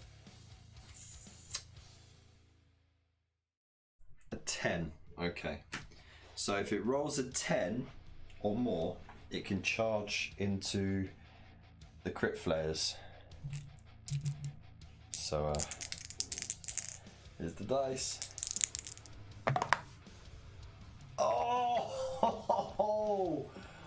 Oh no! 1 away. Oh, that hurts. That hurts my feelings. That hurts every fibre in my body. I could use... I was busy watching your dice rolling. I think I could still use... I can use... Yeah, I'll use one of the command points actually to re-roll that. So let's re-roll it. Here's the dice. No, even worse. Never mind. So that's plans scuppered on that front. But for that battle round, let's see who caused the most carnage, shall we? So we got the Blades of Khorne. They caused 3 wounds worth of casualties, so it's not great, not good either. The Orcs, they killed 10 wounds worth.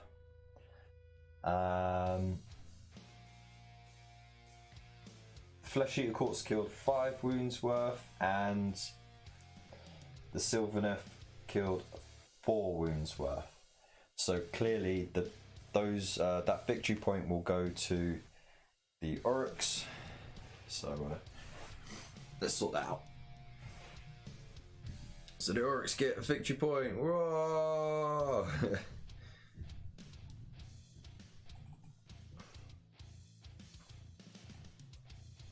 Here we go. With the super high tech. There we go. Whoa! Alright, so that's the end of battle round 2. We move on to battle round 3. So again, we're gonna have to roll for those priority rolls. Rolling the Khorne one separate. So green for Orcs, white for vampire counts, cream for Sylvaneth, and then I'll roll cream again for the Khorne. Oh, just dropping the dice everywhere. Ugh.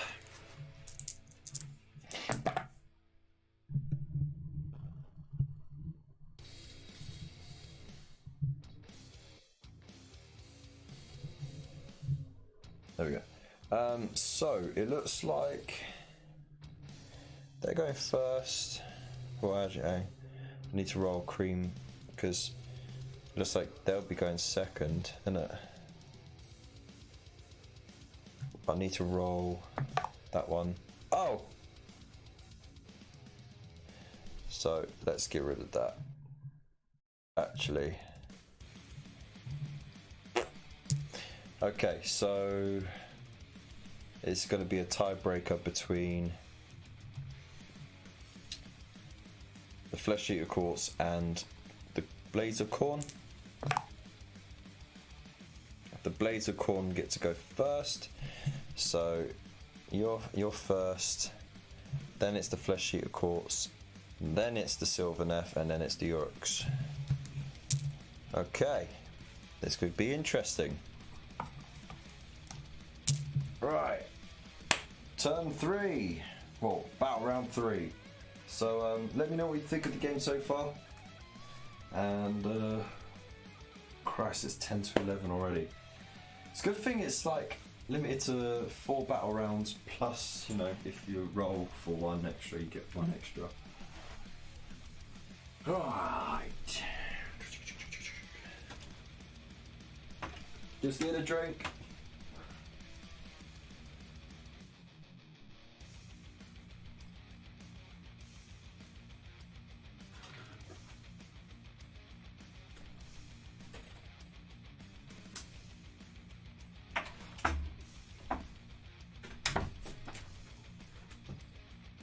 Tonight's beverage, Bishop's Finger.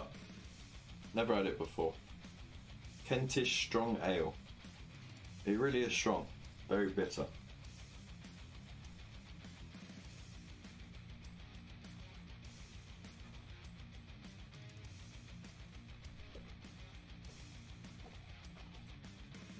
Doesn't go well with donuts at all.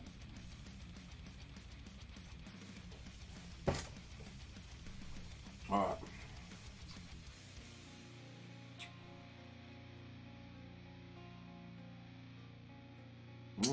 Okay. Let's move casualties out of the way. So Khorne going first. They don't have any abilities to use in their turn. They get their command point. I'm just accumulating command points. They got no commands to do. They can only use them for like rerolls and stuff. So going straight into the movement.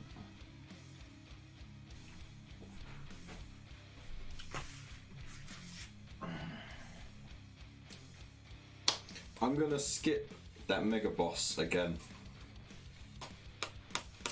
And I'm actually going to go straight over towards those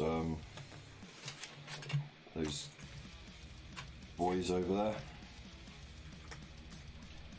So they've got 5-inch move.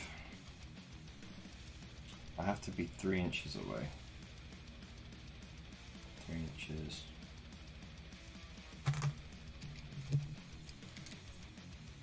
So on that side of... What am I doing? This is a 3-inch counter. There we go.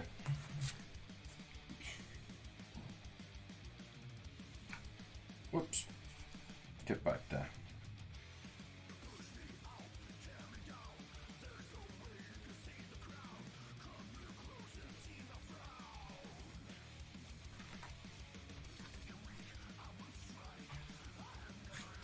Okay.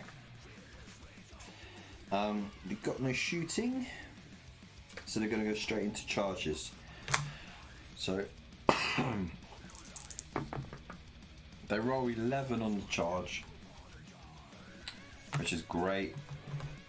So they got tons of space to move around.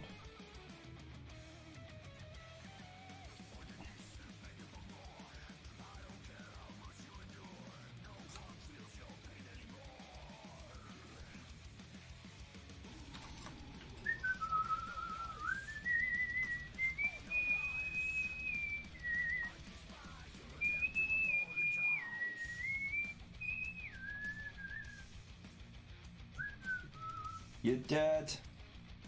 You're dead. That's what we all said. You're dead. And then I'll just pop him there. Right, and oh, my back. Okay.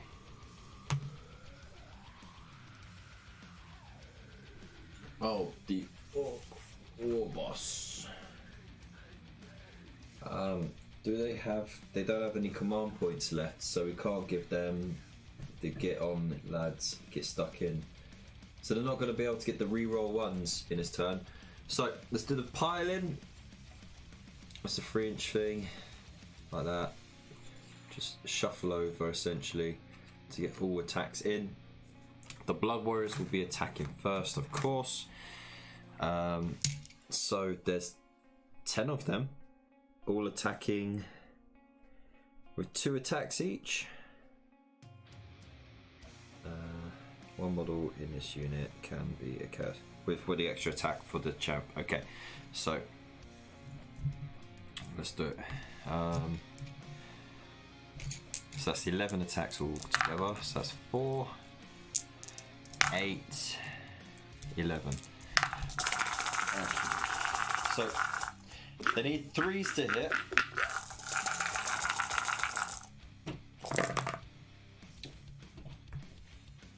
Terrible, terrible.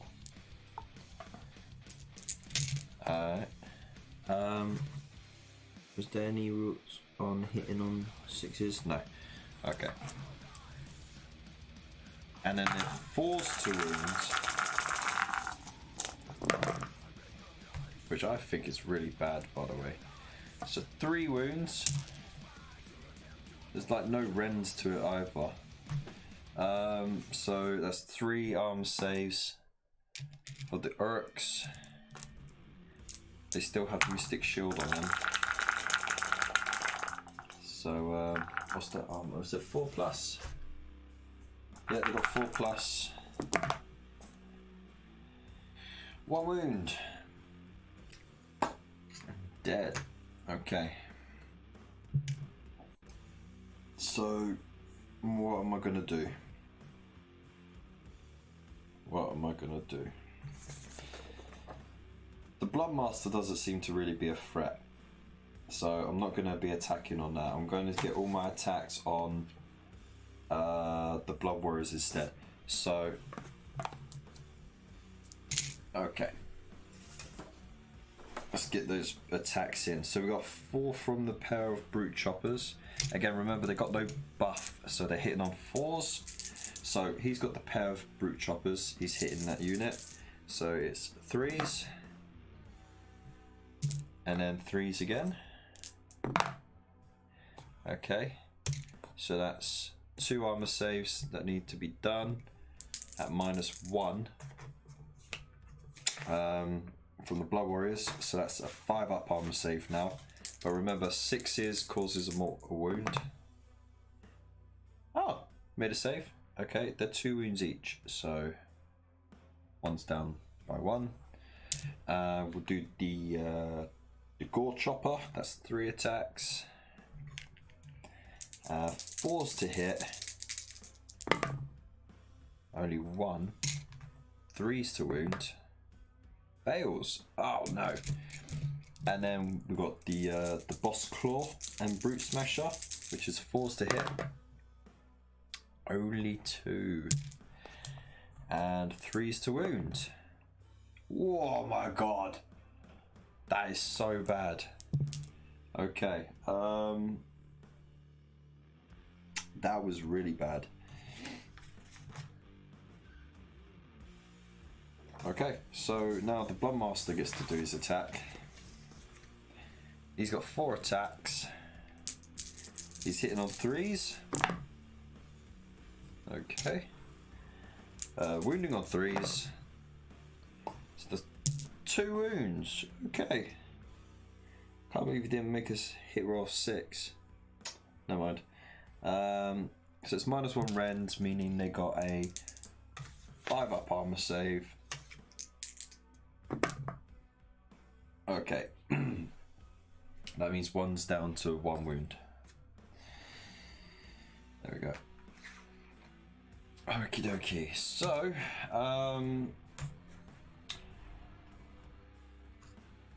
that's 1 dude lost by them.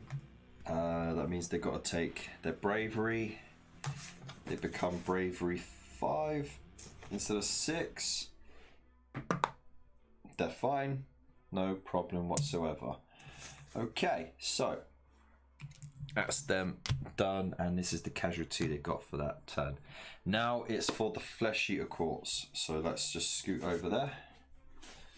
Have a quick look at the chat while we're over here.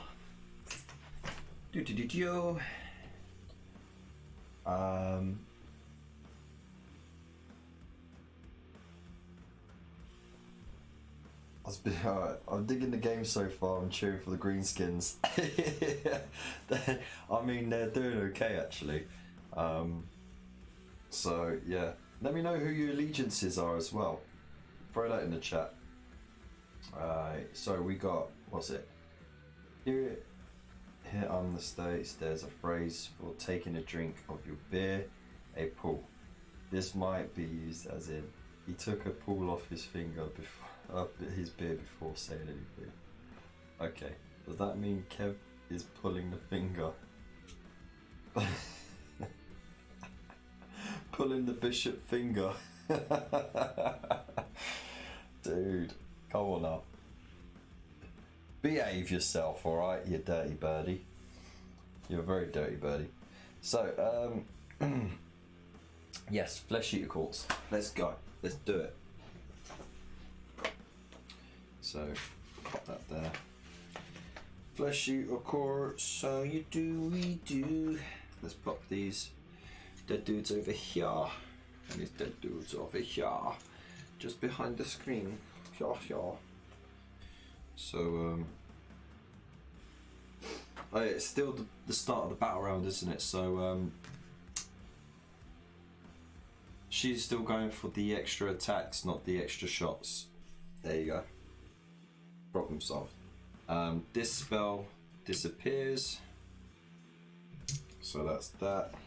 Aberrant Archregent. We're gonna need that. First of all, you see his own dude. That one over there, okay. So what he's going to do is he's going to cast Ferocious Hunger on these dudes, because why the hell not? So he needs to cast that on a 6. That's rubbish. So I'm gonna... Can't believe it. Gonna put Mystic Shield on them instead, because you can cast 2 spells. Oh my god. Really? No spells this turn? Well, that's not good, is it? Okay, so let's get some movement done then. La, la, la, la, la, la. So he goes to 6 inches through there.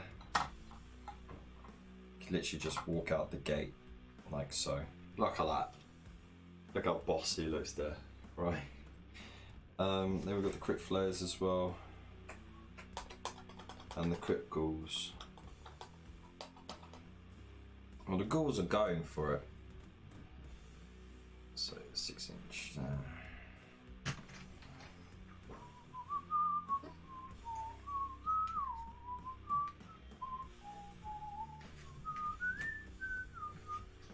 If I had managed to get Ferocious Hunger on them, then it would have been worth taking on the Hammerdrift, but there's just no point now. So, sort of cutting my losses here.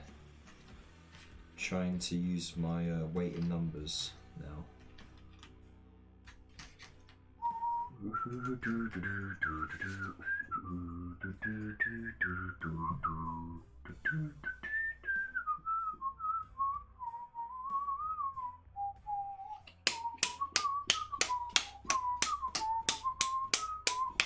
Hey!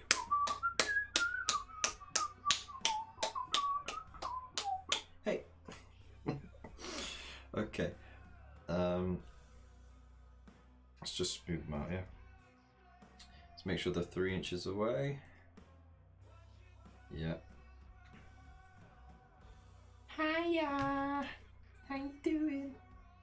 Alright, they can do the death scream now. And I've done it so bang on 3 inches away. So how we do it? Death Scream. You roll 2d6 and subtract.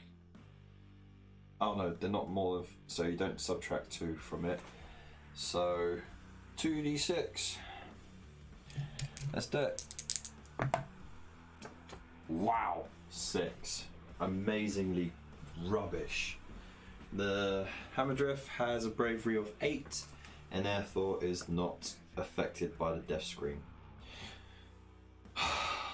Worst ability ever. Worst ability ever. So what we're going to do, we're going to charge. So crit flares are going to charge the Hammerdrift. Just need 3. They're in. Huzzah!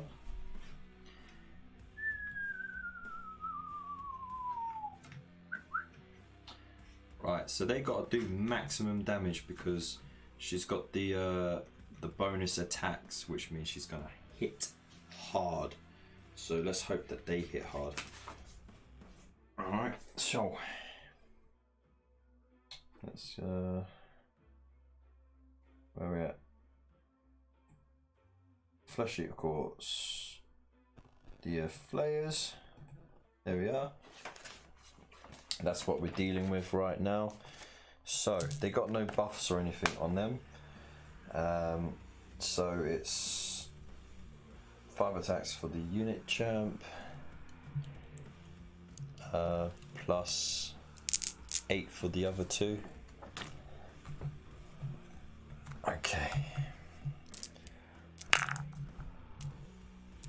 2, 4, 6, 8. There we go.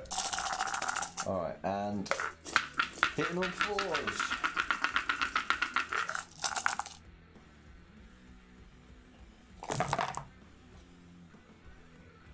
Oh my days. So 2 6s there. That's 2 automatic wounds. Done. And then a whole lot of nothing really. That's disgusting. Absolutely rubbish. Only 3 hits. Alright, 3s to wound. Oh, at least they wound. Christ. Okay, so -1 on the rend gives the Hamadreth a save of 4 up. Smashed it. She only lost 1.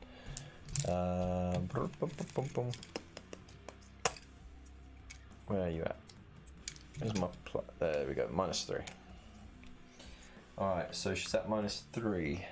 Now that can affect her stats, I believe.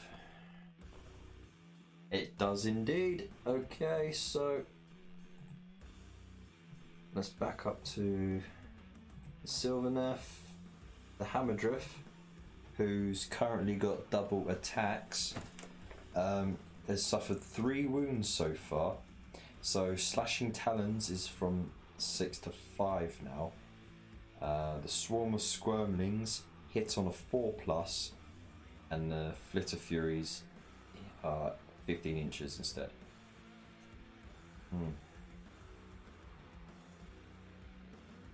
That's gonna hurt. Right, so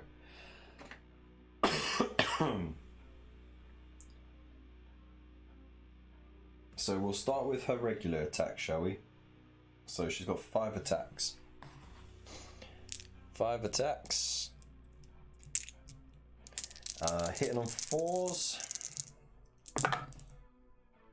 Not bad. And then wounding on 3s. Oh, that's just dirty, isn't it? He's got -2 rend and 2 damage. What are the crit flares on? Oh, that's automatic wounds. So that's 6 damage they've just taken. Well, that's filth. So that was already -1, so that's 3 gone. And 3 off the other one. Meaning that one's on -1. That's filth.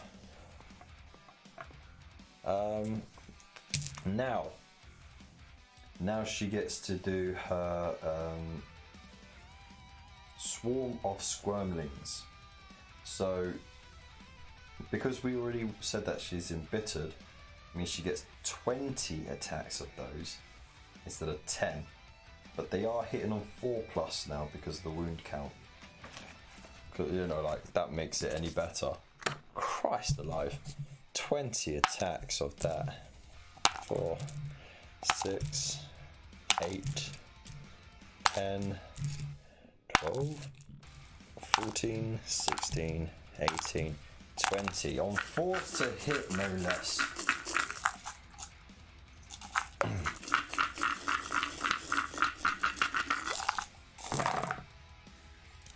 And 6s are automatic wounds, by the way. Have a look at Deadly Infestation. Unmodified hit roll of an attack made by the Flitter Furies or Squirmlings is a 6. It inflicts a mortal wound on the target, and the attack sequence ends. So you don't get to carry on rolling those, but that's still 1, 2, 3 wounds done straight away. So you're dead, and the other one is has lost 2. Right, what was it? Hits on 4s. So 2s and 3s are out. She's pissed. She's really pissed. That's a lot. That's a lot of hits. Okay. And we're looking at 3s to wound. No, 4s to wound, sorry. Okay. That's 4 saves. If he fails 2, it's dead. So he's got to save 3. And luckily there's no rend. So it's got his 5 up armor save. Oh no, it's dead. You dead. Oh. There we go. So that goes into your dead pile over there that you've caused. Absolute disgusting. Absolutely disgusting, the hammer dreffers.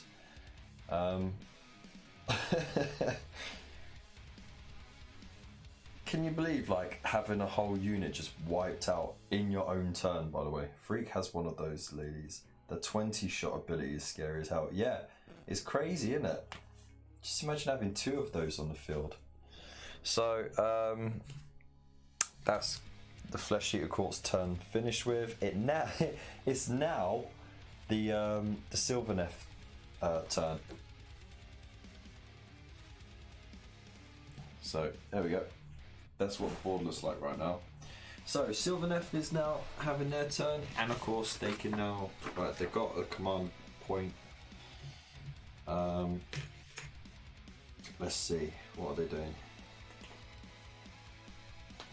Primal Terror. Is there enemy unit within 10 inches? Just out. Only just out. So there's no point doing that. But it can do Arcane Bolt at that unit at least, and you know, roll and see what happens there. So Arcane Bolt at the ghouls. It's cast on a 10. So the Aberrant is going to try and unbind it. Oh, no way! Oh, it was cast on a 10, and the Aberrant just went, nope, not today, thank you, milady. Wow! Magnets go. Oh man, that's tough. Okay, what was the other spell that the Dryka had? Not Dryka, the Branch Witch. But that's within 9 inches, so that's not going to be any good. So you know what, she's going to throw out... You can't do an Arcane Bolt again, isn't it? So,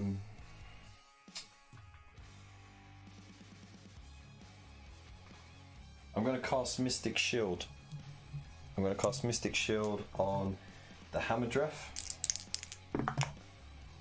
No, it's cast on an 8. So the Aberrant can unbind 2 because it can cast 2. So it's got to beat 8. It doesn't. Okay, right. So Mystic Shield, you're buffed up, mate. You're buffed up.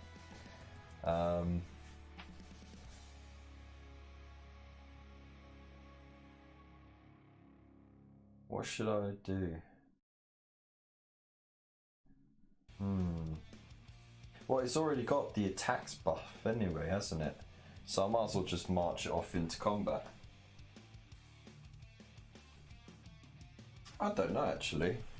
I think she might be a unique character. Let's have a look. Does it say unique? Doesn't say unique on the War Scroll. It's got Order, Sylvaneth, Outcasts, Monster, Hero, Wizard, Dryka Hammerdreth. Actually, she probably is unique because her name is on the War Scroll instead of saying unique, which I think is a bit bent, but you know. Right, so stomp off. Let's do it. But what I'm going to do is stomp in front. Like that. There we go. 3 inches away. Because why wouldn't you? And then the little one.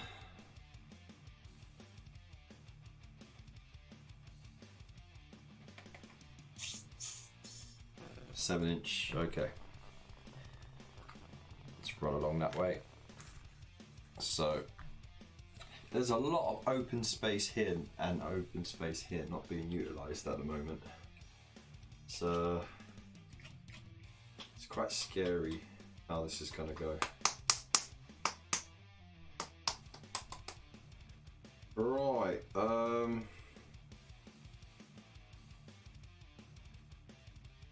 shooting. We got shooting now. 10 shots, right? 10 shots of that nasty stuff.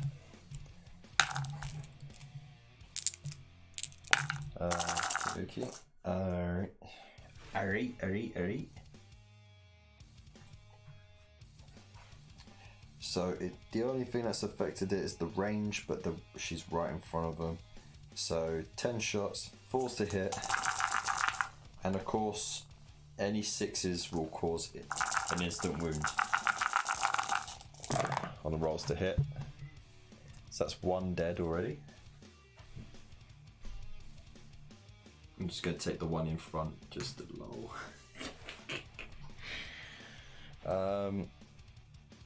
And that's thrown away. And then, what was it? 4s to hit? 4s to hit. So 3s and only 2 hits. Eee. That's not that great. Alright, 3s to wound. 2 wounds. So that's 2 armor saves. They got a 6-up save, but it's a -1 rend attack, Meaning 2 more are dead. So I'm going to take these 2 away. That's shooting done. So we're going to do charges. Hammerdrift is going to charge. Easily in. So the sneaky tactics didn't work. We'll just charge smack bang into there. Like so. Let's put that on the back there. Okay. Right. Ari. I'll do her attacks first because it's only fair. So she's got 5 slashing attacks. Hitting on 4s. Just 2. Okay. Wounding on 3s. Just 1. It's got -2 and it does 2 damage, so that's 2 dead. Okay.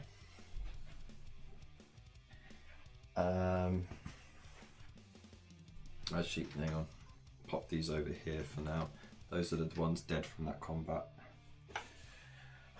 Alright, and then she's gonna have the 20 swarm.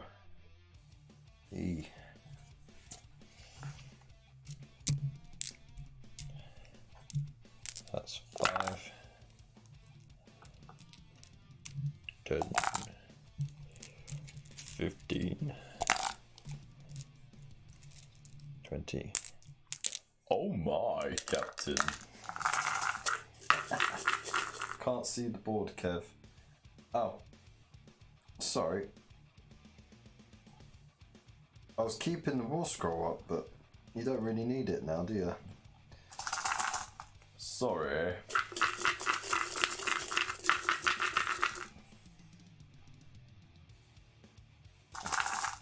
Totally missed the move, right? But anyway, she walked over there.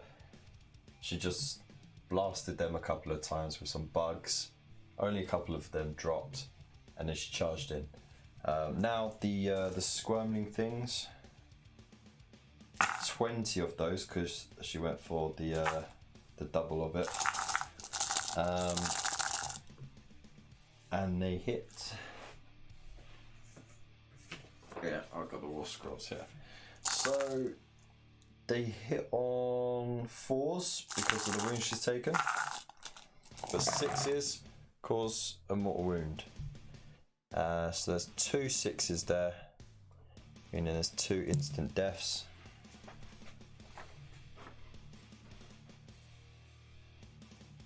Like that. And then the rest was 4s, wasn't it? How many we got? 1, 2, 3, 4 there. Okay.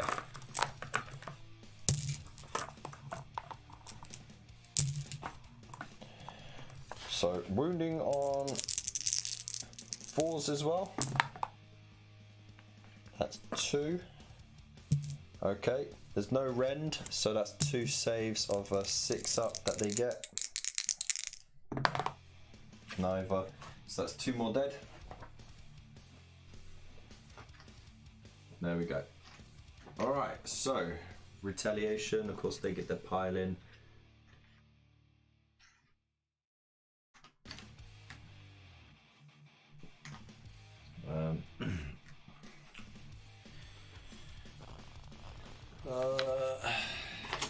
Archregent doesn't do anything for them. Well, they get reroll 1s because they're within 18 inches of an aberrant, so that's cool. But otherwise they suck right now. So how many is there? 1, 2, 3, 4, 5, 6, 7. So that's 15 attacks. Because the extra one for the unit leader. 4, 5. Alright. They're hitting on 4s, but they get the reroll 1s.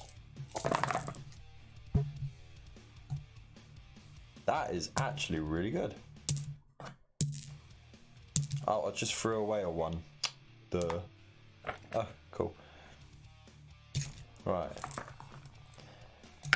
And wounding on 4s. We got 1, 2, 3. Only 3 out of that lot. Okay. No rend or anything. And she's running around with a 3+ armor save. Absolutely disgusting. Absolutely disgusting. Didn't even try.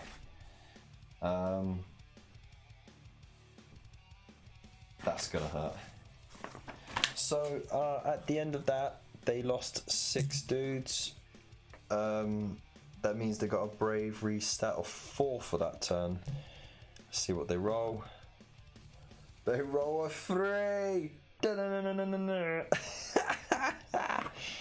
Oh, sick. So that's the Hamadrift tied up for a turn. That's a fair amount of Muller there. Yikes. It's been busy. She's been busy. She's taken out a unit of crit flayers and most of the ghouls. Like, she's a busy gal. Okay, so finally, we get to the barracks. So let's give it up to my my green lads. Right. Alright, I've got to come over here now. Oh,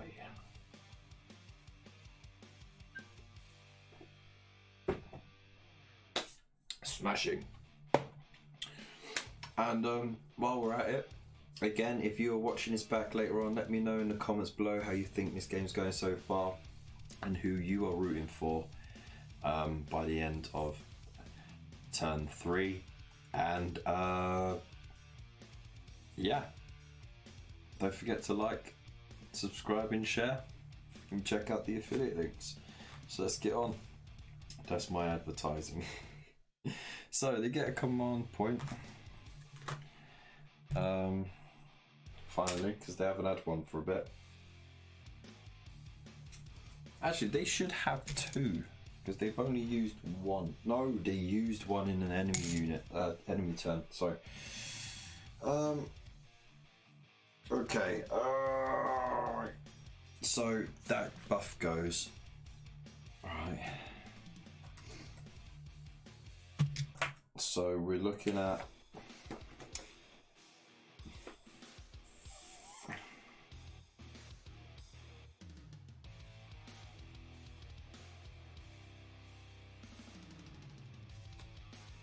let's see, the green puke spell, is that going to be any good for us at the moment? You know what I mean?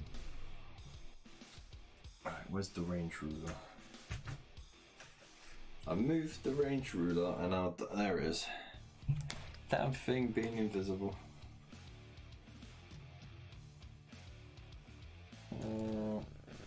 It's too far to bother with that. I mean, I could just 2d6. I'd only have to roll 6, and then I could do what?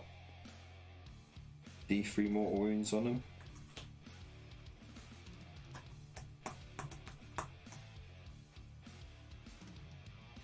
Okay, yeah, I'm gonna do it. So casting on a 6. They don't even cast it. Wow. Okay. Brilliant. Well done. You're absolutely rubbish. Right.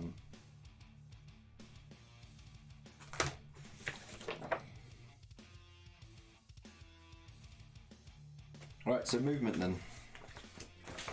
Screw it. He's got to get a move on. So I'm going to get the Shaymin to run. 6. Okay, so that's a solid 10-inch run.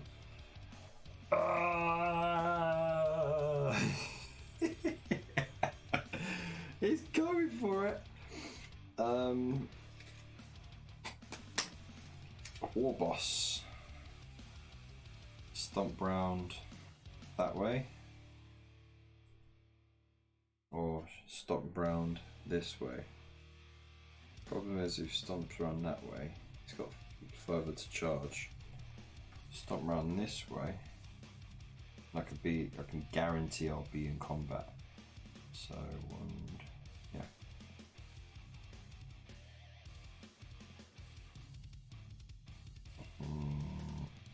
Like so.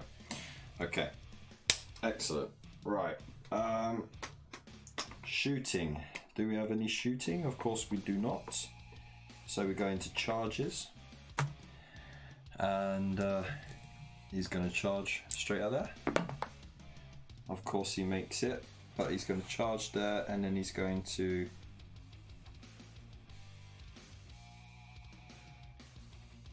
he's just going to make sure he just kills that bloody thing. So let's start with his attacks then, shall we? Get stuck in, lads. So yeah, I'm going to use that at the beginning of the thing. If you do so, a friendly Ironjawz unit, hold it within 12 inches.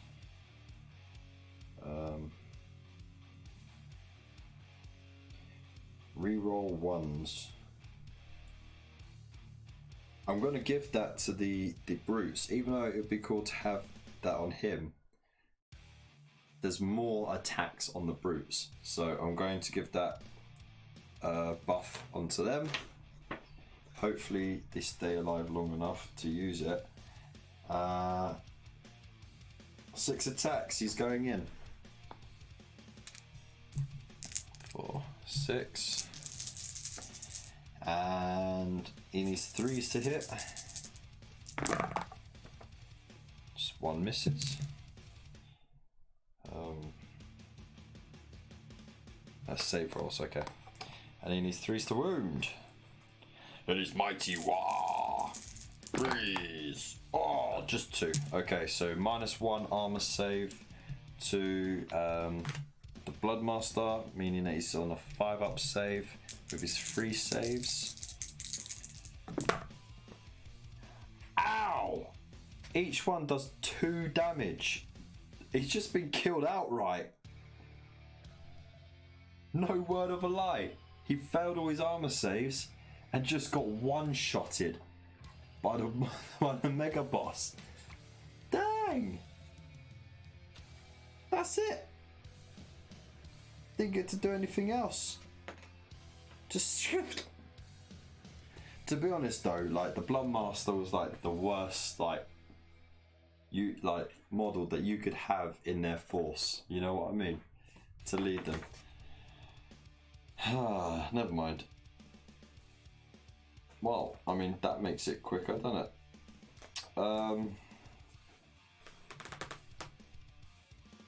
The Khorne dudes are going to attack the brutes. So they get 2 attacks each. There's still 10 of them.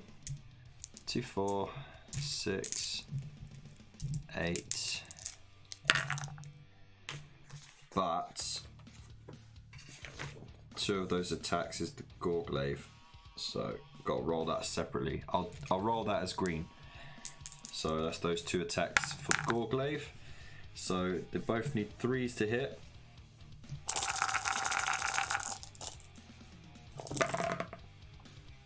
Okay. That's really impressive. Really impressive.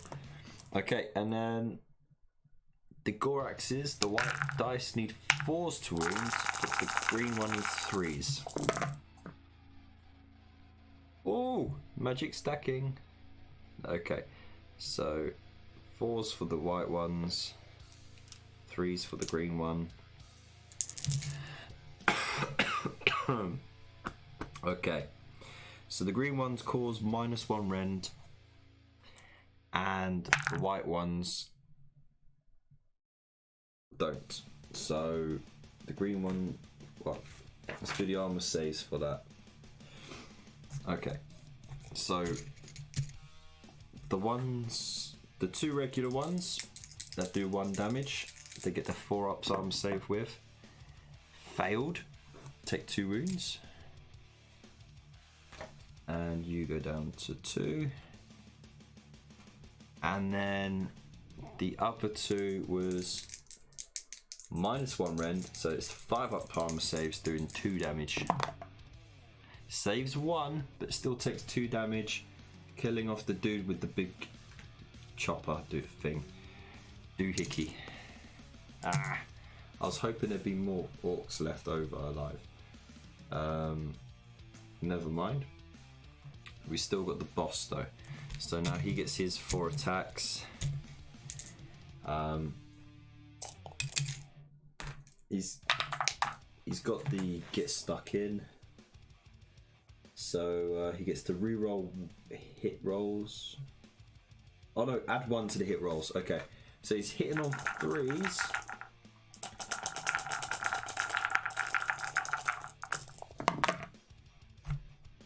Okay. Wounding on 3s. 2. Okay, he does -1 to them. So they're rolling 5s. Okay, that's 2 wounds, meaning that 1 dies and 1's on 1 wound. But the Blood Warrior's got the no respite rule, which means that before it's taken off the board, when it's slain, it gets to attack again. So 2 attacks with 3s to hit, 4s to wound, does a wound, and the orc saves on a 4-up. Oh, what the? Come here. Saves it. Okay, so you did. Right, so Battle Shock. The orcs lost 2, so they're now on a 4. So they need to roll 4 or less. Oh no! We're on a 6! So that's the orcs gone. Bye. And why?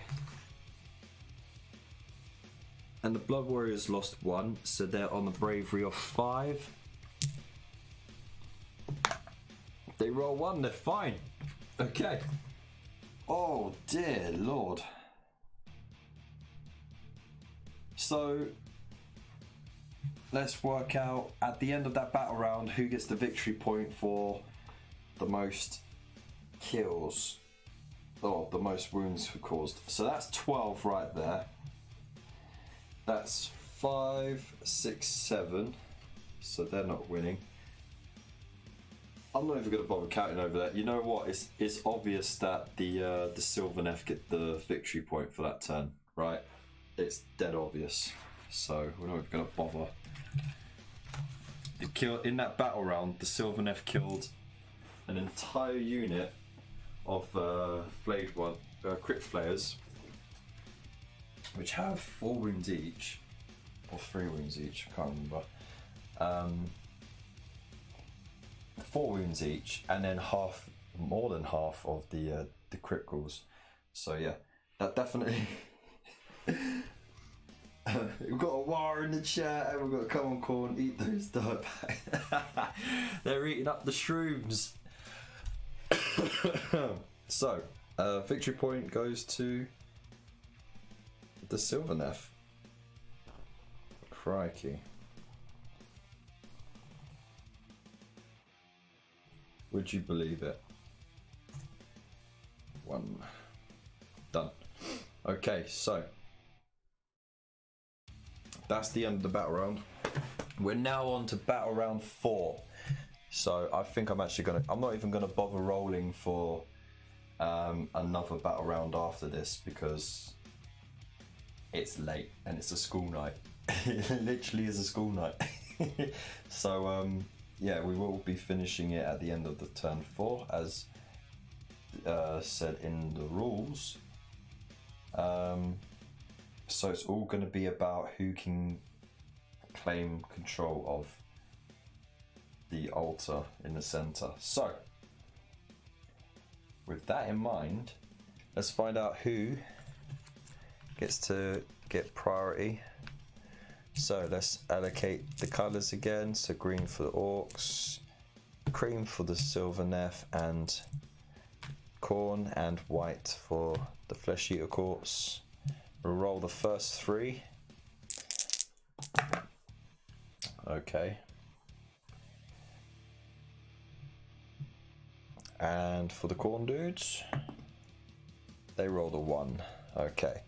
So that means Sylvaneth's going first, then it's Flesh Eater Courts, and then out of the last 2, Orcs are going last. Okay. Right.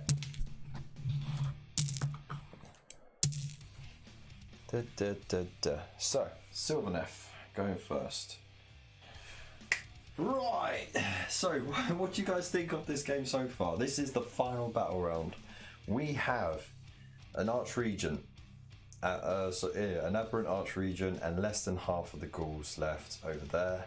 We have a very deadly Hammerdrift, and a Branch Witch, which hasn't really done much. It's just been slinking around. We got a whole unit of Blood Warriors who are absolutely like just smashing it right now.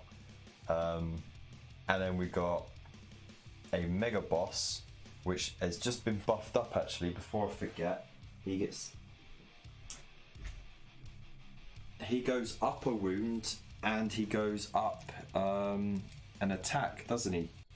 So his wound characteristic is now 8, and he gets 7 attacks instead of 6. So I can't forget that.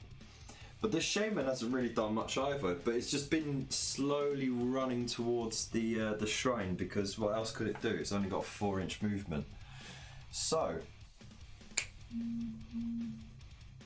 let's get it on, I guess. Let's get it on.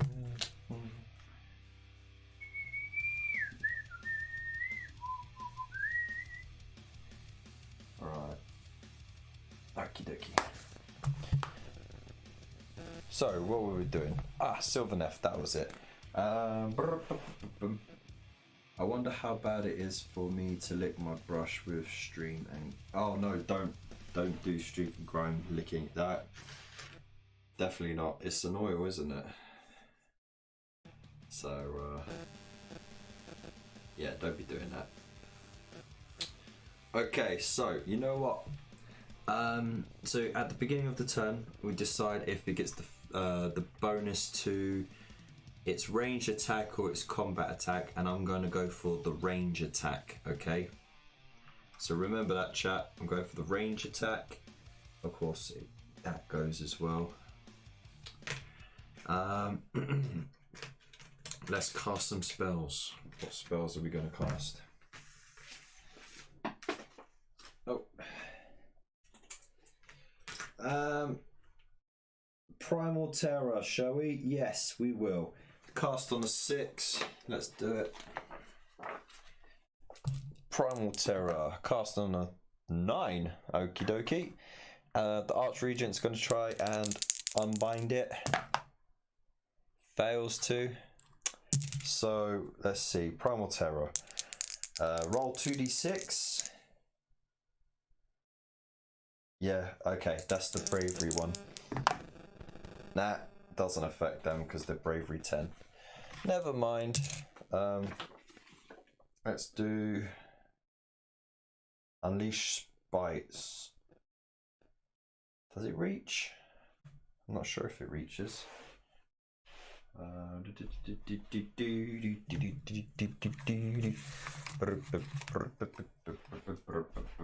It's a 9-inch thing. No, it doesn't reach. So what I'm going to do is for lols, I'm going to cast. It can't see that, but it can see. It can just see. You can just draw a dotted line just past the altar towards the crazy dude there. It tastes flammable. Nutter. So I'm going to do, what's it called? Arcane Bolt from the Branch Witch. It's cast on an 8. And of course, the mad dude is going to try and unbind it. Fails to unbind it and takes a mortal wound. You have been slain. You are now slain.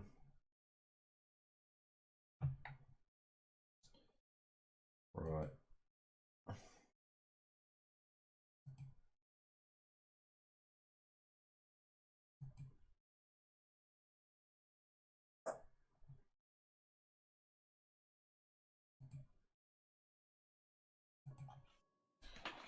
Okay, so put the wound marker there. Okay, so that is the magic phase done. Let's get to shooting, shall we?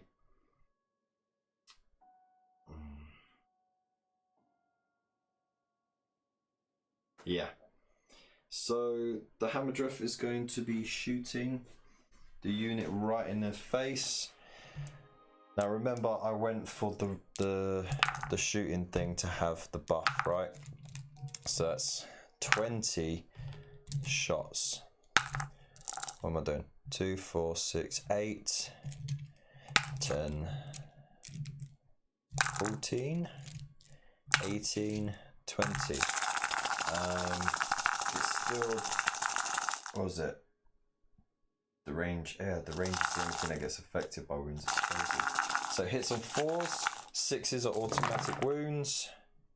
1, 2, 3, 4. Wait, 1, 2, 3, 4, 5, 6. That's 6 dead on the hits already. 2, 4, 5, 6. Shall I just say that the unit's dead? So we'd get rid of those 6s. Which is fair. I mean, that'd be well OP. And then it's 4s that hit. So we've got 1, 2, 3. Only 3 actual hits. They could all miss. You never know. Alright, so 3s. No, they all hit.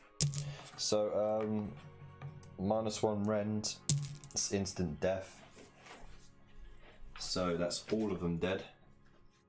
Ta-da! Just like that. Okay, so that's shooting done. We then move into charges. She's gonna charge the aberrant. Because why not? Rolls 11. She's on a mission.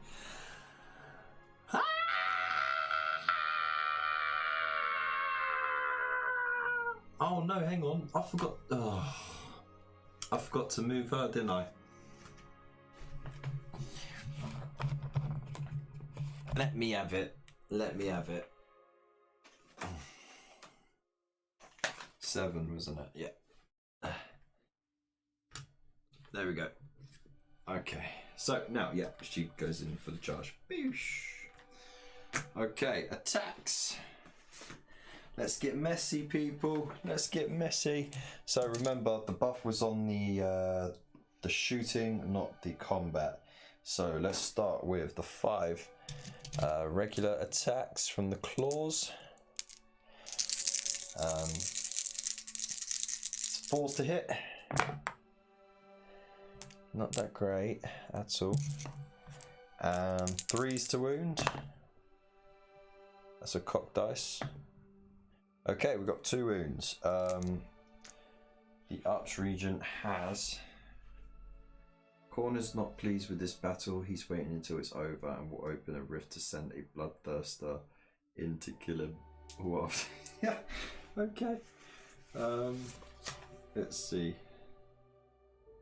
4 up armor save. -2, that means it's got a save of 6 up.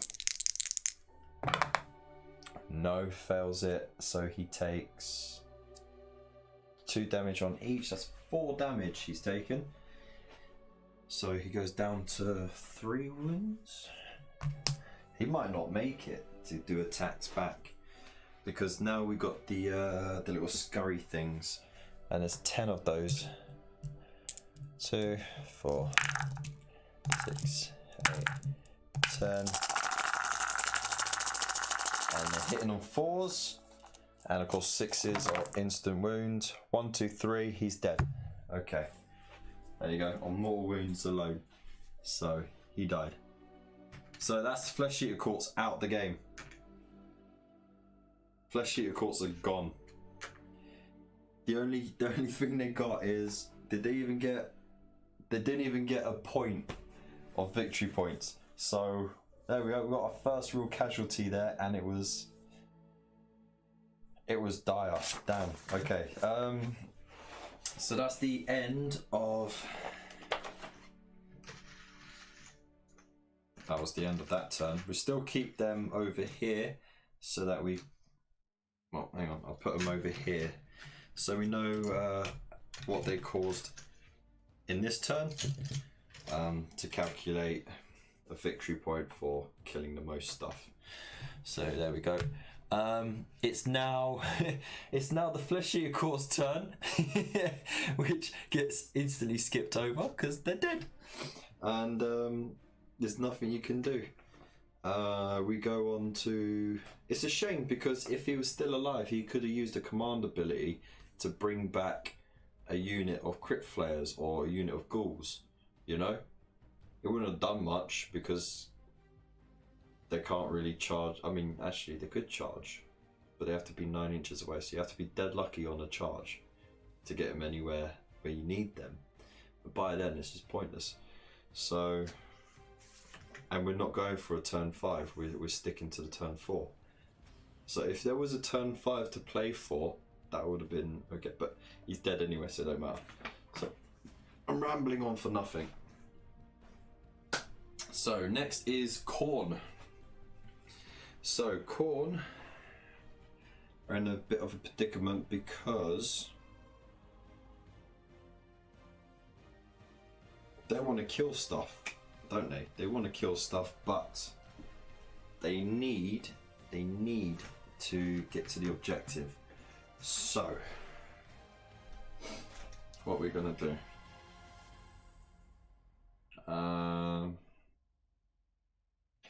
They can only move 5, but I can run them, and if they run far enough,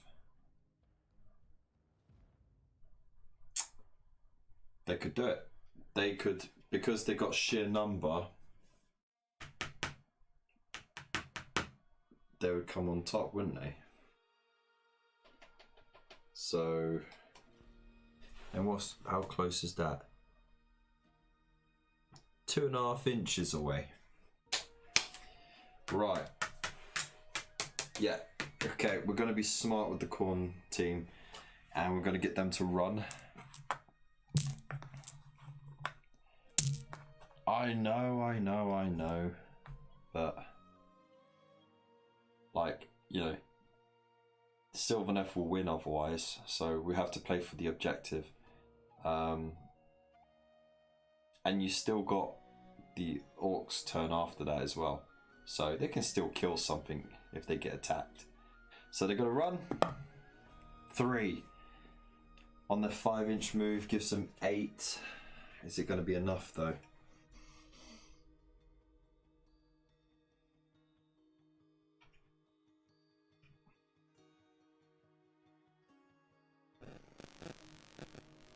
No, it's not going to be enough.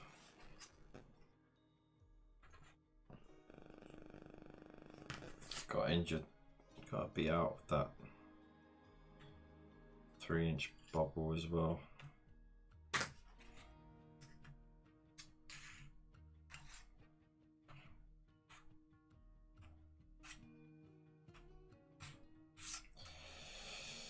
Alright, so because they ran, they can't charge or do anything, so that's their turn over.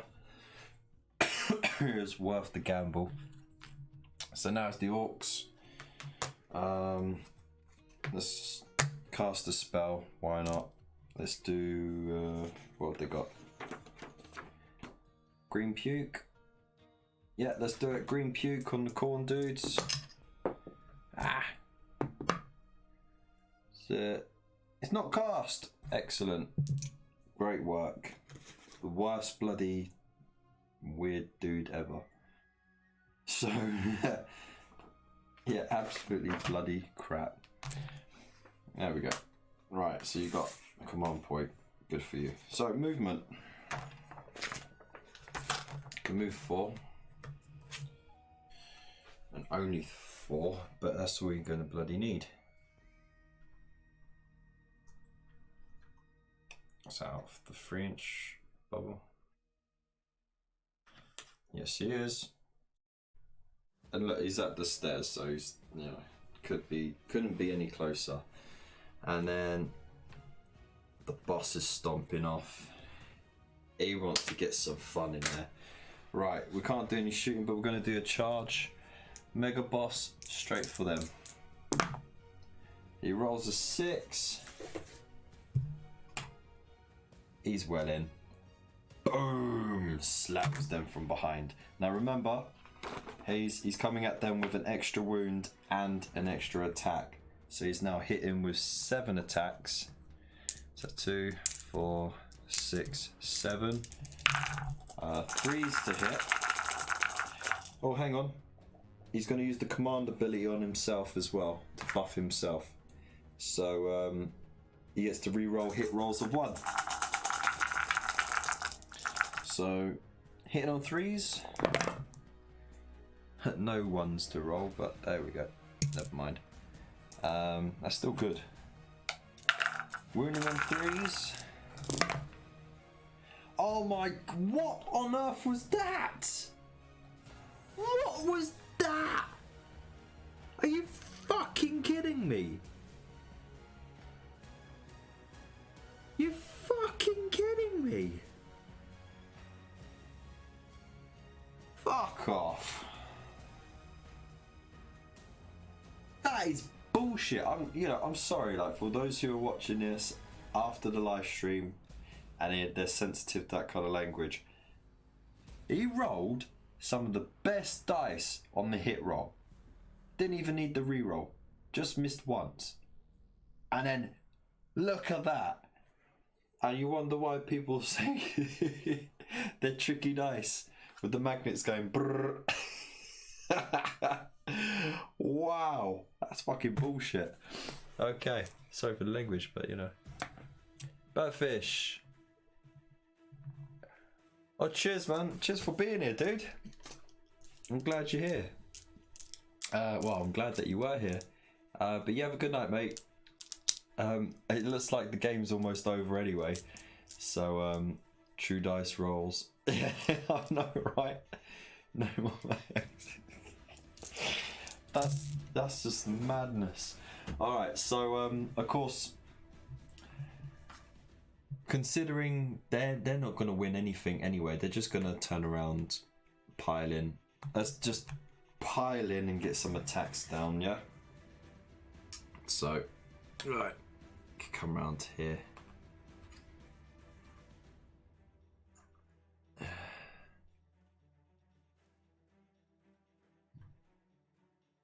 Let's duff him up.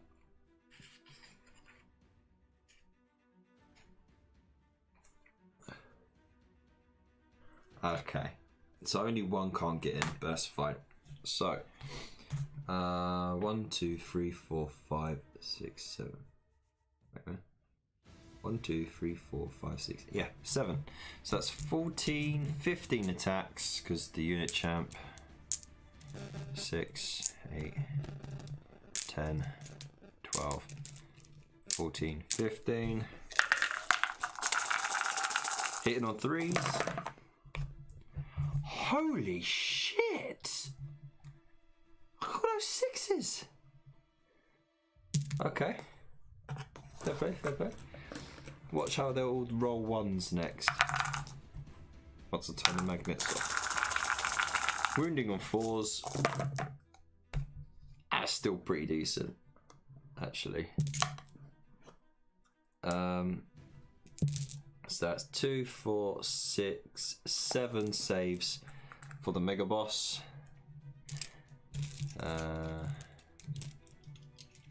That's 5, 7. Oh, so he takes. There's no rend on it, so it's 3s to save. So he takes 1, 2 wounds. Okay, let's pop that there. But he rolled a 6 on his armor save, which means he just punches one of them in the face, takes a mortal wound. So he dies. But because he's dead, he gets to do. He gets to attack again. So, you know, 3s, 1 hit, 4s, nothing. Okay. And then we got the Gorglaive. So that's 3s to hit, 1 hit, and 3s to wound. Nothing. Excellent. So, they actually lost 1 guy. Their bravery is 5. They're safe. They're good. Orcs killed a dude. He caused a wound on something, so he heals. Essentially, he heals a wound, and he gets an extra attack, so he goes up to 8 attacks, and that's the end of the game. So for kills, again, it's going to be the Sylvaneth.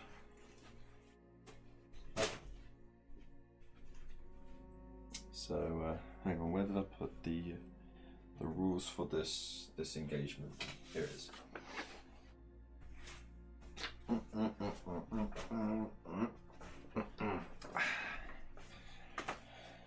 Okay. So the Sylvaneth get the point for.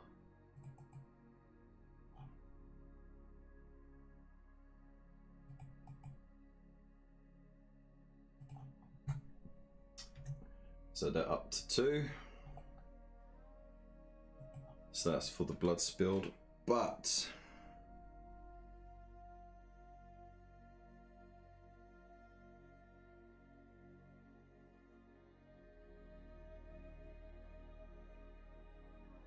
glorious victory. The player with the friendly model closest to the skull altar at the end of the battle wins major victory.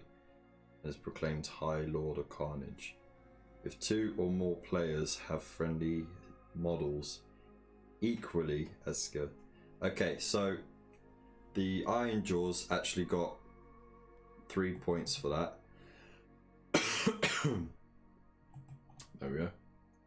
So they're up to 4 victory points, which means that even though they did very little in that, except the brutes just like absolutely smashing the hell out of the hounds. The Sylvaneth did most of the killing for that game. They were excellent. I'm kind of disappointed by. You know what? It was a tough game all round, really. Anyway, there you go. The winners are the Ironjawz, so they are the High Lord of Carnage, which I mean is fair enough, isn't it? So can't really argue with that, can you? Oh. So yeah.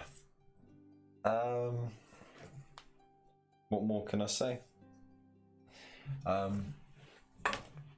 Yeah, again the flesh eater courts didn't do as much as they could. Aside from the crit flayers who absolutely wiped out an entire unit of Spike Revenants, which was pretty cool. But after that, they just really didn't do that well. The Hammerdreth being the sole culprit of that, it was an absolute machine. It was just smashing everything.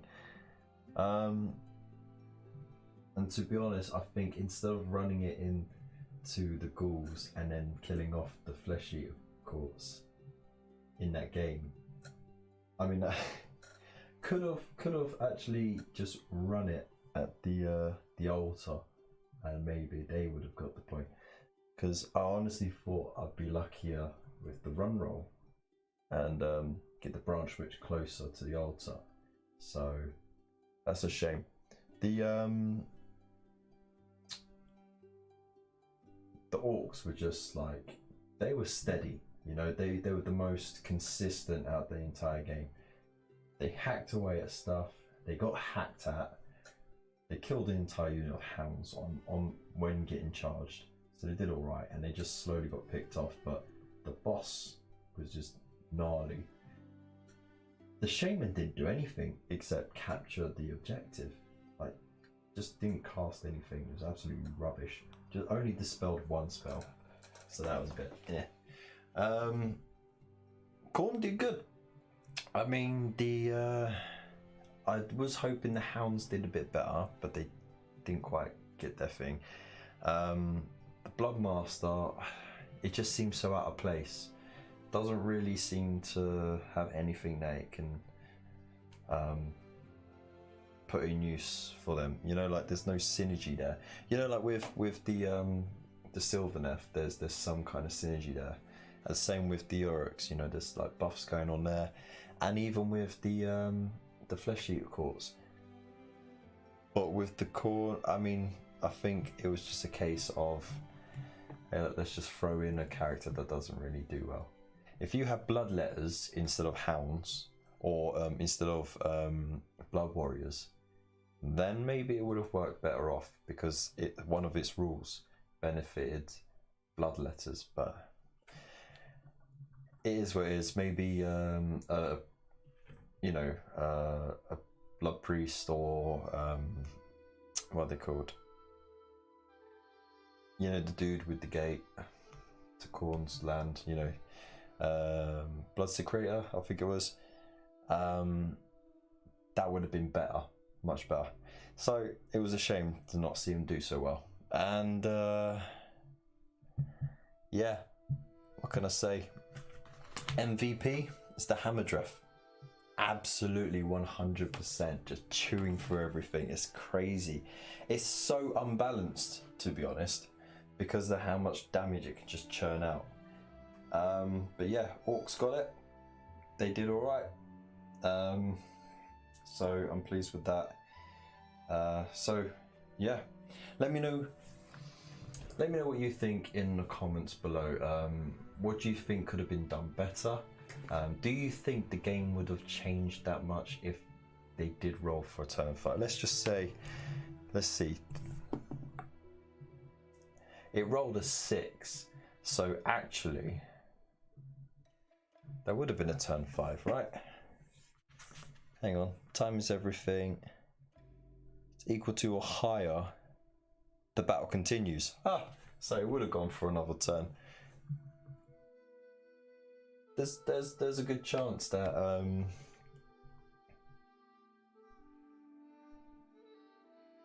yeah, if I was playing for turn 5, I wouldn't have even piled in the Blood Warriors. I would have kept them in their conga formation, and I would have retreated. And that extra that extra movement out, even though they can't charge or anything, they would have moved right into base contact with that, and you can't get any closer than that, except on top of it, which of course the Shaymin would have been, but then the Hammerdreth would have blitzed that, come in there,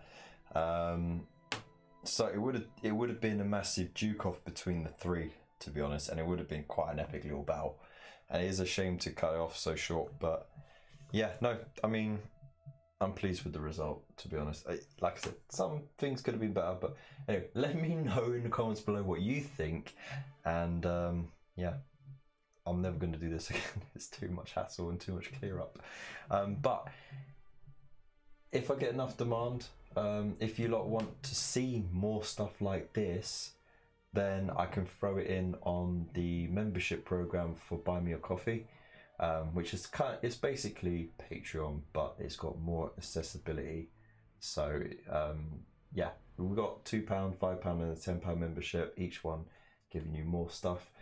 And yeah, you can be like this awesome legend, who is already a member on the £5 thing. So he's already benefiting from some of those bonus extras.